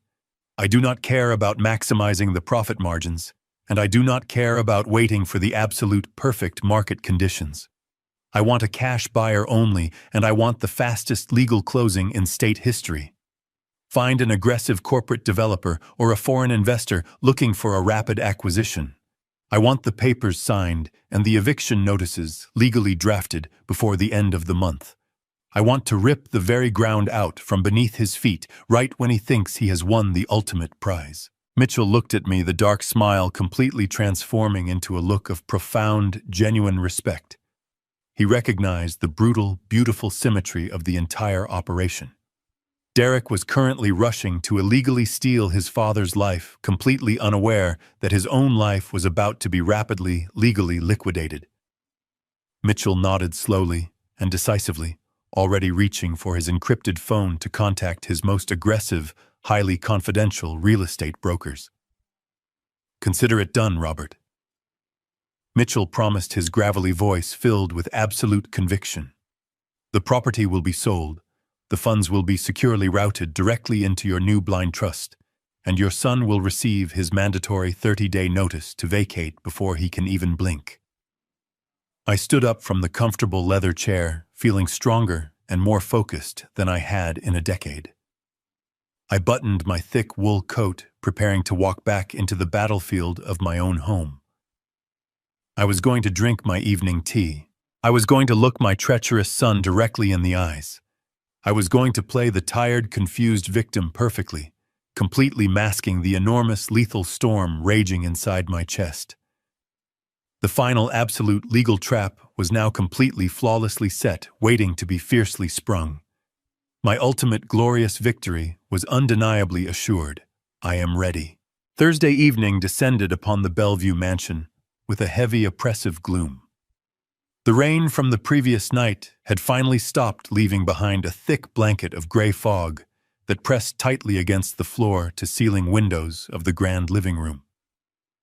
I sat in my usual high-backed leather armchair near the unlit fireplace, a thick woolen blanket draped carefully over my knees. The physical setting was incredibly tranquil, but my mind was operating with the rapid, calculating precision of a military general awaiting an imminent enemy advance. I knew exactly what was coming. I had spent the entire afternoon mentally rehearsing every single physical movement, every subtle facial expression, and every deliberate vocal hesitation. The trap was fully set, the legal barricades were entirely secured, and all that remained was the final critical performance. I let my shoulders slump forward, forcing my posture to reflect the image of a tired, rapidly declining old man. I slowed my breathing, closing my eyes halfway, as if simply staying awake required a monumental effort. The heavy oak doors of the living room creaked open, breaking the profound silence. I heard the soft, measured footsteps of my son approaching across the plush Persian rug. I did not immediately open my eyes. I waited until he was standing directly beside my chair, before blinking slowly, looking up at him with a perfectly crafted expression of mild, disoriented confusion. Derek was holding a small silver tray. Resting on the polished metal was a steaming porcelain teacup and a thick stack of stapled legal documents. His face was a masterful portrait of manufactured filial concern, but the tight, eager grip he maintained on the edge of the tray completely betrayed his predatory anticipation. "I brought you some special herbal tea, Dad." Derek said, his voice dripping with a sickening honeyed sweetness that made my stomach physically churn. "Morgan brewed it specifically for you. It has a lovely chamomile base to help you relax this evening. I know your joints have been bothering you, and we just want you to feel completely comfortable." I looked at the gently rising steam, knowing intimately that the liquid inside was heavily laced with a potent mind-altering chemical sedative designed to permanently strip away my cognitive faculties. "Thank you, Derek," I murmured, keeping my voice incredibly soft and slightly raspy. My throat felt genuinely dry, but I forced a weak, highly appreciative smile. "That is very thoughtful of you and Morgan."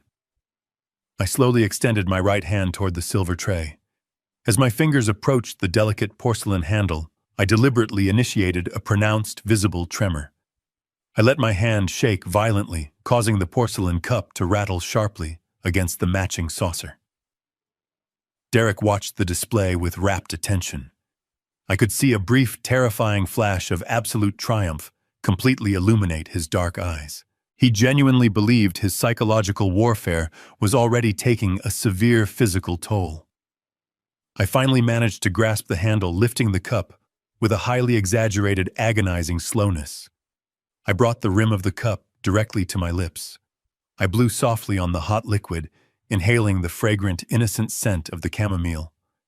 I tilted the cup upward, allowing the hot tea to merely wet my lower lip without ever actually letting a single drop pass my teeth. I let out a soft, contented sigh, lowering the cup back to my lap with trembling fingers.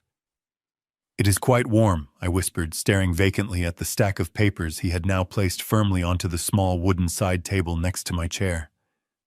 "Perhaps I will just let it cool for a brief moment." Derek nodded quickly, practically vibrating with nervous, barely contained energy. "Take your time, Dad. But while we are sitting here together, I brought those legal documents we discussed yesterday. The power of attorney. It really is just standard boilerplate paperwork, strictly a formality to ensure Morgan and I can easily handle your medical directives and daily financial logistics if you ever feel too tired to manage them yourself. I looked at the papers, furrowing my brow to simulate deep, struggling comprehension. I do not know, Derek, I said slowly, rubbing my temple. My head feels incredibly foggy tonight. The words just look so complicated. I think I would much rather read them tomorrow morning when I am feeling a bit sharper. Derek's fake smile faltered instantly. The panic he had displayed in his office suddenly threatened to completely break through his carefully maintained facade. He needed this signature tonight. The underground loan sharks were not going to wait for my mental clarity. Dad, please, Derek urged, stepping closer and lowering his voice to a highly persuasive, urgent whisper. It is just a simple signature. You do not need to read every single boring legal clause. I have already had my attorneys review it thoroughly. It is completely safe. I just need to get it filed first thing tomorrow morning so we can set up the new healthcare proxies. Please just do this for me. I sighed heavily, playing the role of the utterly defeated patriarch, yielding to his aggressive son. Very well, I mumbled, but my pen is over there on the writing desk across the room. Could you be a good boy and fetch it for me? My legs are incredibly stiff this evening.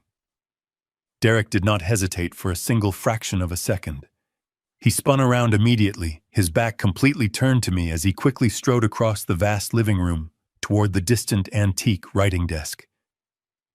This was my singular, fleeting window of opportunity. The moment his eyes were diverted, the frail, trembling old man instantly vanished. I moved with blinding fluid speed. I grabbed the porcelain teacup and leaned sharply to my left. Directly beside my chair sat a massive decorative potted ficus tree. Without making a single sound, I swiftly poured the entire contents of the poisoned chamomile tea deep into the dark, thirsty soil at the base of the thick trunk. I placed the empty porcelain cup completely back onto the silver saucer, just as Derek eagerly turned around, a heavy gold fountain pen clutched tightly in his hand.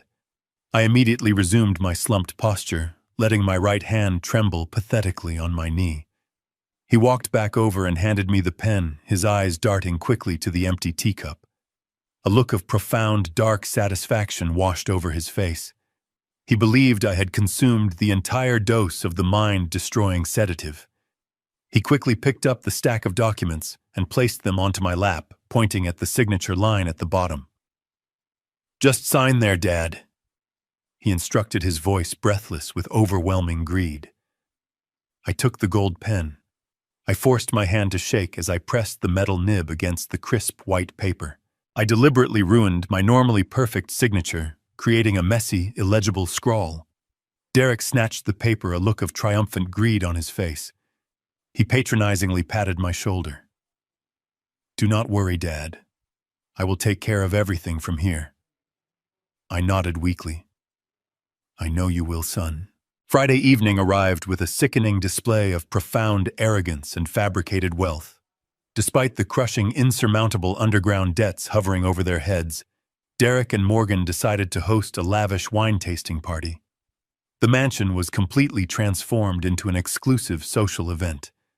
A team of hired caterers circulated through the grand living room carrying silver trays loaded with imported caviar and artisanal cheeses. The dining table was lined with dozens of incredibly expensive vintage wines bottles that Morgan had undoubtedly purchased using completely maxed-out credit cards.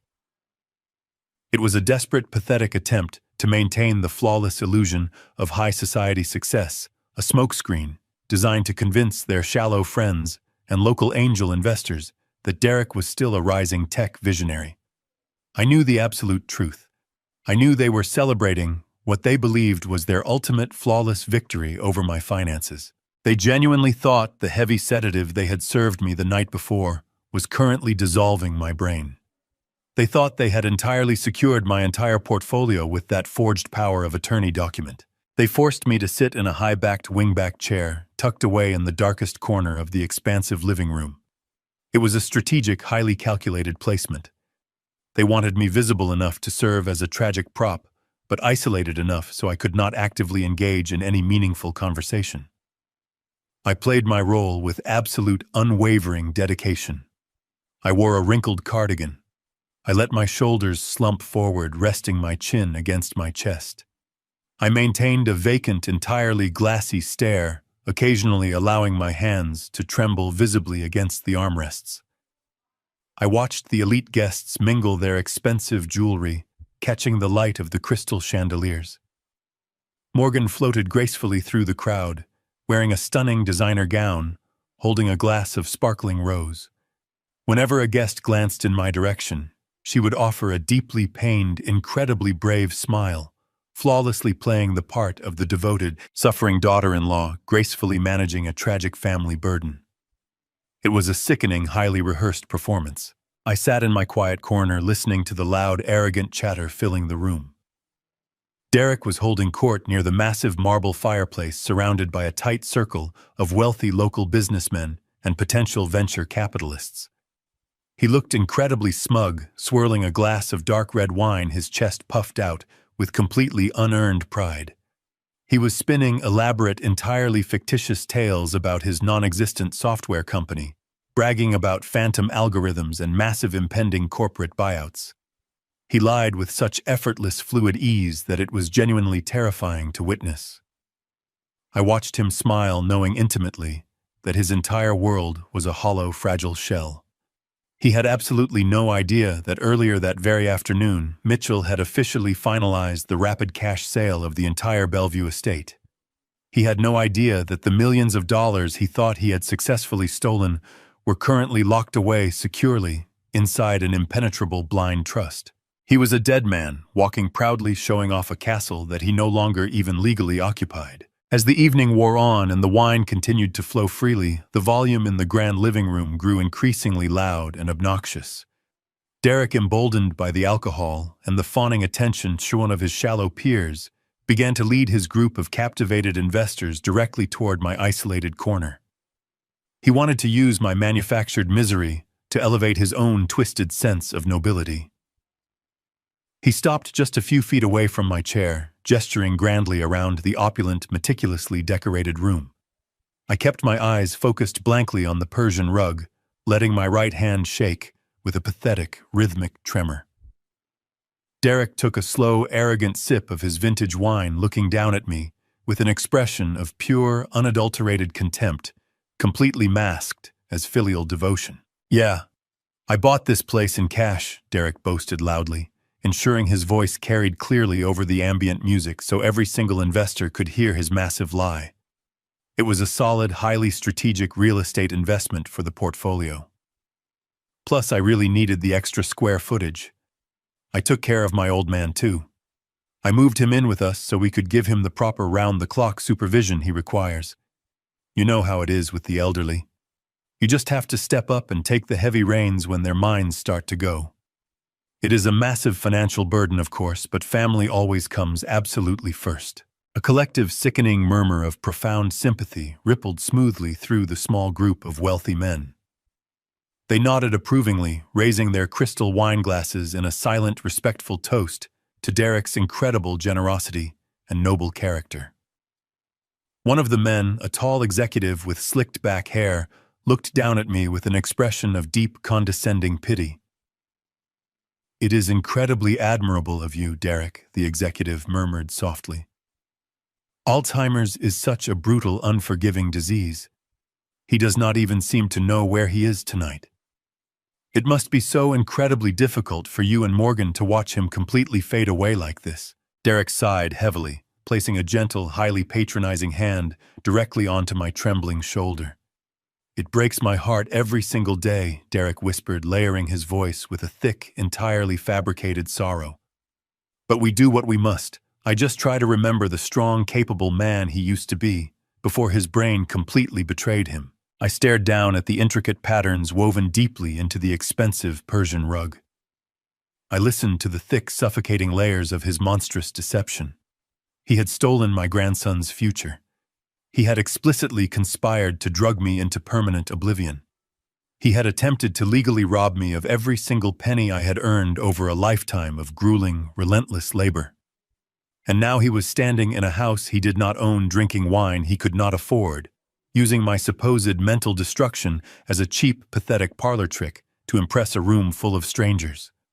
The sheer, unbounded audacity of his actions washed over me, completely erasing any lingering trace of paternal hesitation. The time for playing the helpless, fragile victim was officially over. The heavy, calculated tremor in my right hand instantly vanished. My fingers stopped shaking, resting completely still and incredibly firm against the leather armrest. I took a slow, deep breath, filling my lungs with the warm, perfume-scented air of the crowded room. I let the false, vacant glaze completely clear from my eyes, replacing the manufactured fog with a sharp, piercing, and devastatingly cold clarity. I did not say a single word. I simply placed my hands flat against the sturdy arms of the wingback chair and pushed myself upward. The movement was incredibly smooth, completely devoid of the slow, agonizing stiffness I had rigorously faked for the past 48 hours. I stood up to my full height, straightening my spine and pulling my shoulders back. The slumped, defeated posture of the broken old man instantly dissolved entirely, replaced by the towering, commanding physical presence of the ruthless corporate titan who had built an empire from nothing but pure steel and absolute willpower. I turned my head slowly, locking my entirely clear, completely lucid eyes directly onto Derek's face. The patronizing, arrogant smile completely froze on my son's lips. His hand, still hovering awkwardly in the air, where my slumped shoulder used to be, began to tremble slightly. He stared at me, his eyes widening in sudden, profound confusion, as his brain desperately tried to reconcile the frail, chemically sedated victim he expected with the terrifyingly alert, powerful man currently standing right in front of him. The surrounding investors fell entirely silent, confused by the abrupt, shocking transformation they were witnessing. I did not break eye contact with Derek. I stepped out of the dark, isolated corner, leaving the shadows behind me, and walked with firm, heavy, and undeniably authoritative steps directly into the brightly lit center of the lavish party. The heavy silence that instantly fell over the grand living room was absolutely deafening. The ambient jazz music playing softly from the hidden speakers seemed to entirely fade away, swallowed by the sudden, suffocating tension. Every single eye in the lavish room was locked securely onto me. The wealthy investors, the socialite friends, and the hired caterers holding silver trays of expensive caviar all stood completely frozen like ornamental statues. Derek took a hesitant step backward, his polished leather shoes slipping slightly on the expensive Persian rug. His mind was clearly struggling to process the impossible reality standing directly there. The frail, heavily sedated old man he had openly mocked just moments ago had completely vanished into thin air. In his place stood the commanding, deeply unforgiving founder of a massive logistics empire. Derek swallowed hard, his throat bobbing visibly under his crisp collar. He plastered a highly nervous, incredibly fake smile onto his pale face and stepped forward, reaching out a trembling hand as if he were approaching a highly volatile psychiatric patient. "Dad, let us get you back to bed," Derek said, his voice cracking with panicked desperation. "You are clearly having another one of your confused episodes. The loud noise out here is just overwhelming your fragile system right now." I did not yell. I did not raise my voice a single decibel. I simply stood my ground, exuding a lethal, terrifying calmness that instantly commanded the absolute attention of every single person in that lavish room.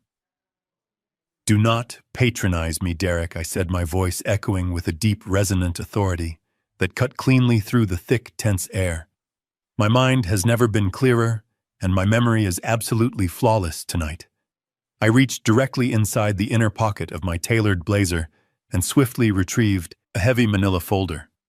I walked forward with measured, incredibly deliberate steps, closing the distance between us. The wealthy guests automatically parted, creating a wide, undeniable path for me. I stopped directly in front of the massive glass coffee table situated in the center of the room. I raised the thick manila folder and dropped it forcefully onto the glass surface. The sharp, heavy smack echoed loudly, making several of Morgan's shallow friends physically jump in shock. That folder contains the absolute truth about your brilliant tech visionary, I announced, addressing the captivated room, while keeping my cold eyes strictly fixed onto my son. There is no Series B funding round. There is no revolutionary software algorithm. Derek's precious startup went completely bankrupt over 14 months ago. A collective gasp rippled through the gathering of elite investors. Derek's face drained of all color, transforming into a sickly, translucent white. He opened his mouth to speak, but absolutely no words materialized. He is completely unemployed. I continued, my voice entirely merciless and steady. He has been parading around in tailored suits, playing the role of the highly successful entrepreneur, while actively dodging violent underground loan sharks on a daily basis now. He owes hundreds of thousands of dollars to illegal high-stakes gambling syndicates. And to fund this pathetic illusion to pay for the designer gowns his wife is currently wearing, he resorted to the lowest form of theft imaginable. I pointed an accusatory finger directly at Derek's chest. He completely drained his own 7-year-old son's private education trust fund. He systematically stole $400,000 from Leo to save his own kneecaps from the violent enforcers he foolishly indebted himself to. Morgan pushed her way quite forcefully through the crowd of stunned guests, her face completely flushed. She stood fiercely beside her terrified husband.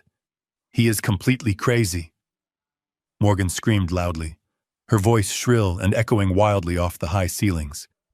"Do not listen to a single word he says today. His brain is thoroughly diseased right now. He is suffering from rapid onset Alzheimer's, and we have the official medical documents to prove it. Derek already holds the official power of attorney over all his financial assets. We are the ones legally in charge here. He does not even know what he is saying." I let out a short, incredibly cold laugh that instantly silenced her. It was a laugh utterly devoid of any genuine humor or human warmth. "That fraudulent power of attorney document is completely worthless, Morgan," I stated firmly, watching her eyes widen in sudden sheer panic. "You foolishly thought you could chemically sedate me and legally steal my wealth while I was incapacitated, but you were entirely too late. Every single dime I own, every investment portfolio, and every massive pension account was legally moved into an impenetrable, irrevocable blind trust yesterday afternoon. You have absolutely zero access to my money today." The desperate smirk on Derek's face completely collapsed, leaving nothing. He looked around the entire room, his eyes darting frantically, as the walls of his massive lie rapidly closed in. "Well, we still own this magnificent house," Derek sneered loudly, his voice shaking with a pathetic, deeply desperate defiance. "We are currently standing in my private property, and I want you to leave right now." I slowly shook my head, offering him a look of profound, deeply devastating pity. "No, Derek, you absolutely do not," I corrected him calmly, my voice ringing with finality. "RM Holdings, LLC officially owns this spectacular house, and I am the sole undisputed proprietor forever. You were never the actual homeowner here. You were just a temporary, highly expendable tenant who was generously allowed to pay the utility bills. And because you explicitly proved yourself to be a treacherous, thieving liability, I terminated your lease today. I sold this entire property directly to a highly aggressive commercial real estate conglomerate at exactly 9 o'clock this morning. They paid $3.5 million in pure cash, and the transaction is already fully finalized and permanently recorded. You do not own this house, you do not have my money, and you have absolutely nowhere left to hide your massive failures anymore." The wealthy guests stood in a state of absolute paralyzed shock, completely speechless, as the magnificent illusion of Derek and Morgan's high society life shattered into a million irreparable pieces. The caterers quietly slipped out of the room, abandoning their expensive silver trays entirely. The absolute silence returned, but this time it was the definitive sound of a complete and total destruction. Derek and Morgan stood entirely frozen in the center of the grand living room, their eyes wide with profound, paralyzing horror. The vibrant color completely drained from their faces as the devastating, brutal reality finally washed completely over them. They realized with absolute terrifying certainty that they had absolutely nothing left to their names. No house, no stolen trust fund, no massive pension accounts to illegally pillage. The ruthless loan sharks were still waiting for their massive payment, and they had absolutely no way to pay them. The pathetic empire they had desperately tried to build on my back was completely annihilated. I turned around and walked proudly toward the heavy front doors. I stepped out into the crisp evening air, leaving them to inevitably drown in their very own spectacular ruin. The heavy thud of this brass knocker against the front door sounded like a judge's gavel, echoing through the empty, cavernous foyer. I stood in the upstairs hallway, my shadow stretching long and dark across the polished floorboards, watching through the security camera feed as a process server dressed in a sharp gray suit handed a thick, certified envelope to a pale, visibly shaking Derek. He didn't even have time to open it before his phone began to vibrate violently in his hand, his thumb slipping twice on the screen before he answered.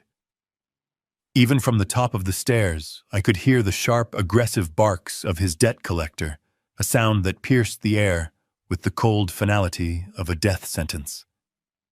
Within minutes, the fragile, carefully maintained facade of the Bellevue mansion began to crack, then shatter.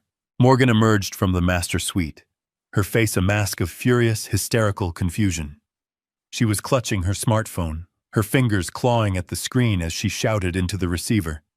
She was not the poised socialite wife anymore. She was a woman cornered, her voice screeching through the hallway as she berated the lawyers on the other end of the line. She slammed her phone down onto the marble table and spun around, her eyes wide, darting toward the front door where Derek was still standing, his eyes fixed on the eviction notice in his hand. "You promised me this house was yours," she shrieked, her voice rising to a pitch that rattled the crystal chandelier in the foyer. "You told me the finances were solid, that the funding was guaranteed. Now there is an eviction notice 72 hours. Where are we supposed to go, Derek? I cannot live like this. I want a divorce. I want out of this pathetic, lying life." Derek did not look at her. He could not. He stood motionless, his entire frame sagging, as if the very air had been sucked out of the room. The eviction notice was not just a legal document. It was a neon sign announcing his absolute failure to the entire neighborhood. His phone continued to buzz, a relentless, maddening pulse of incoming calls, each one undoubtedly representing another vicious creditor or an irate, cheated investor. The chaos grew more intense by the second. Morgan began tearing through the closets, frantically shoving her expensive designer collection into mismatched suitcases, her movements frantic and disjointed. She was no longer looking for luxury. She was looking for a way to salvage the only currency she understood, sobbing as she tossed silk dresses and leather boots into the luggage, screaming that she had been betrayed, that she was the real victim in this unfolding disaster. I started my descent down the grand staircase, my steps slow, deliberate, and entirely silent. By the time I reached the bottom step, the front door was open, and the morning light flooded in, illuminating the scene of their utter disintegration. But the eviction notice was only the beginning of their reckoning. Before Derek could even attempt to answer Morgan's litany of accusations, the low, steady rumble of an engine caught my ear. Two marked squad cars pulled into the circular driveway, their tires crunching loudly on the manicured gravel. I watched from the safety of the foyer as two uniformed officers stepped out, their faces neutral and professional, their hands resting habitually near their holstered weapons. Mitchell had delivered more than just a real estate transaction. He had utilized the deep, irrefutable documentation we had gathered to file formal federal embezzlement charges against Derek. The evidence concerning the systematic draining of Leo's education trust fund was undeniable, a clear, white-collar crime that carried a mandatory prison sentence. One of the officers approached the front porch, pulling a pair of cold metallic handcuffs from his utility belt. Derek froze, his mouth hanging slightly open as the officer approached him, the silver metal glinting in the morning sun. The neighbors had begun to emerge from their houses, drawn by the commotion, staring as the man who claimed to own the neighborhood was suddenly publicly brought to his knees. Derek did not resist. He watched completely paralyzed as the officer seized his wrists, the harsh metallic click of the handcuffs echoing across the driveway like a final permanent judgment. Morgan watched from the doorway, her hands flying to her mouth, her suitcase spilling open and scattering her expensive belongings across the porch. As Derek was pushed toward the back of the squad car, she lunged forward, not toward him, but toward me, her eyes filled with a desperate, pathetic hope. She saw me standing there, perfectly composed, the silent witness to their entire undoing. "Robert, please," she choked out, her voice raspy and broken as she tried to grab my arm. "You have to tell them there was a mistake. I didn't know about the money. Derek did all of it. I'm innocent. I'm just his wife. I was kept in the dark. Please, you have to help us." I looked at her, my expression remaining completely still, a statue of absolute detached judgment.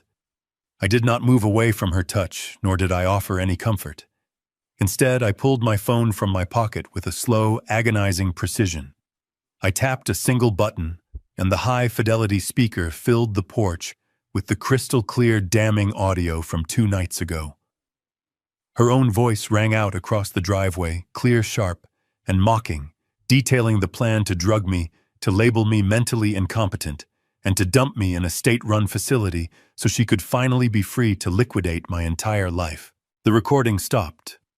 The only sound left on the porch was the distant wail of a police siren, a sound that seemed to be laughing at her.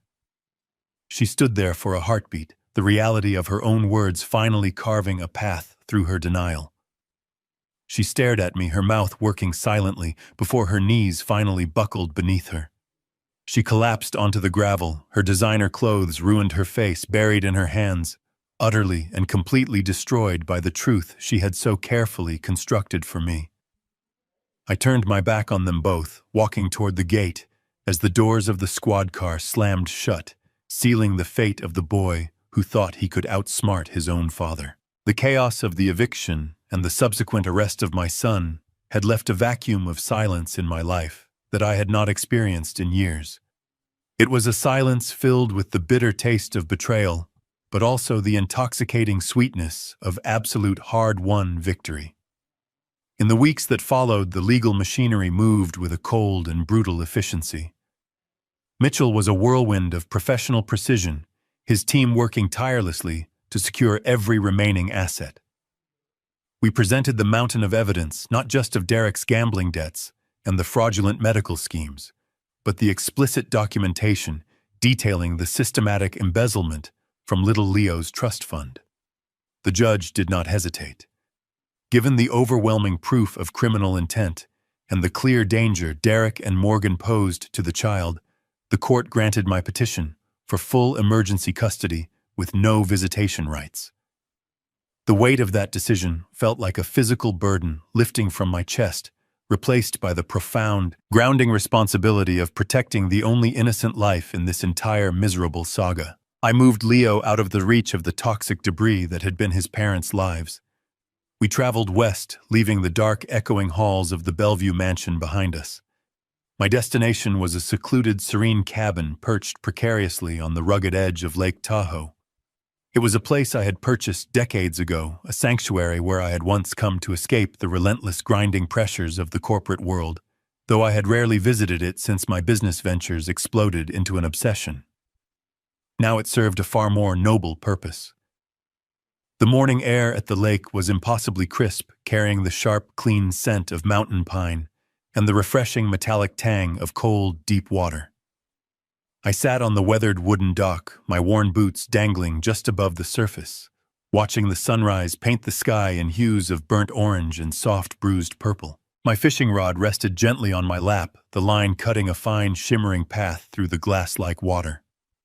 Beside me, Leo sat cross-legged on the planks, completely absorbed in a massive steaming plate of eggs and bacon that I had prepared in our rustic kitchen just an hour before.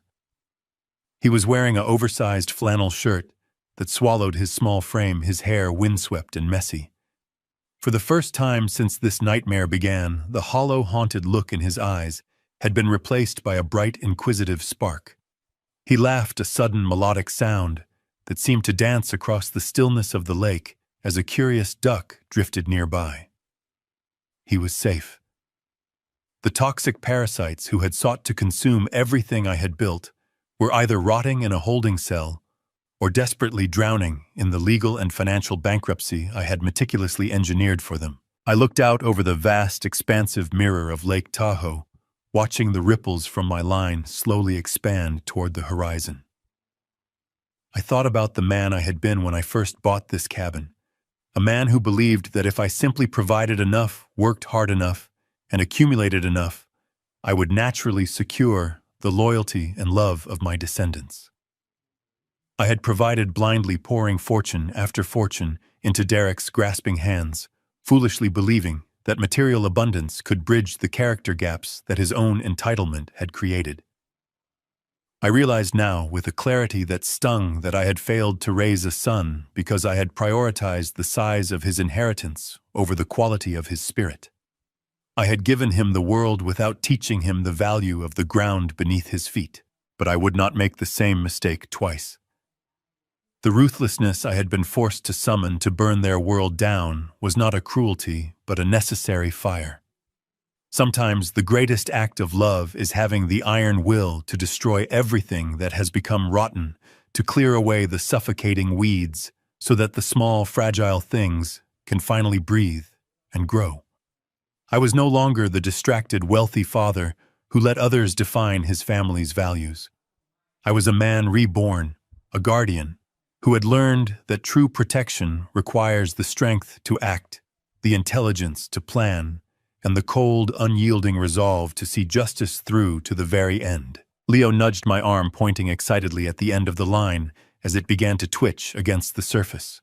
His face was lit with the simple, uncomplicated joy of a child who was finally living, not just surviving. I leaned forward, my hand steady, feeling the pulse of the line in my fingers. I was home. I was finally truly present. The past had been liquidated, the debts had been collected, and the future was a clean, uncharted landscape. I cast my line back into the depths, watching the sunlight sparkle on the water, knowing that whatever challenges awaited, I had finally forged the strength to shield the ones who truly mattered from the shadows. The cabin stood silent and strong behind us, a monument to a new beginning, as the sun climbed higher, warming the world, and we simply sat there together in the perfect healing quiet of the morning. No matter how difficult life becomes, I will always carry my father's strength with me. His love shaped my character far more than money, victories, or success ever could. The greatest gift he gave me was the courage to stand when life tried to break me. That lesson reminds me why family justice matters, why family justice begins with love, and why family justice leaves a legacy that never fades. Stories like these, including revenge stories, family, are not only about payback, but also about dignity, forgiveness, and resilience. The best revenge stories, family, reveal that true strength comes from character, while meaningful revenge stories, family, remind us that love can outlast betrayal. If this story touched your heart, please share your thoughts in the comments. Share this video with someone who may relate and subscribe for more meaningful stories. Thank you sincerely for staying with us until the very end. Please note that upcoming stories may include some fictional elements created for educational and storytelling purposes. If that isn't the type of content you enjoy, feel free to stop here and choose something that better suits your interests.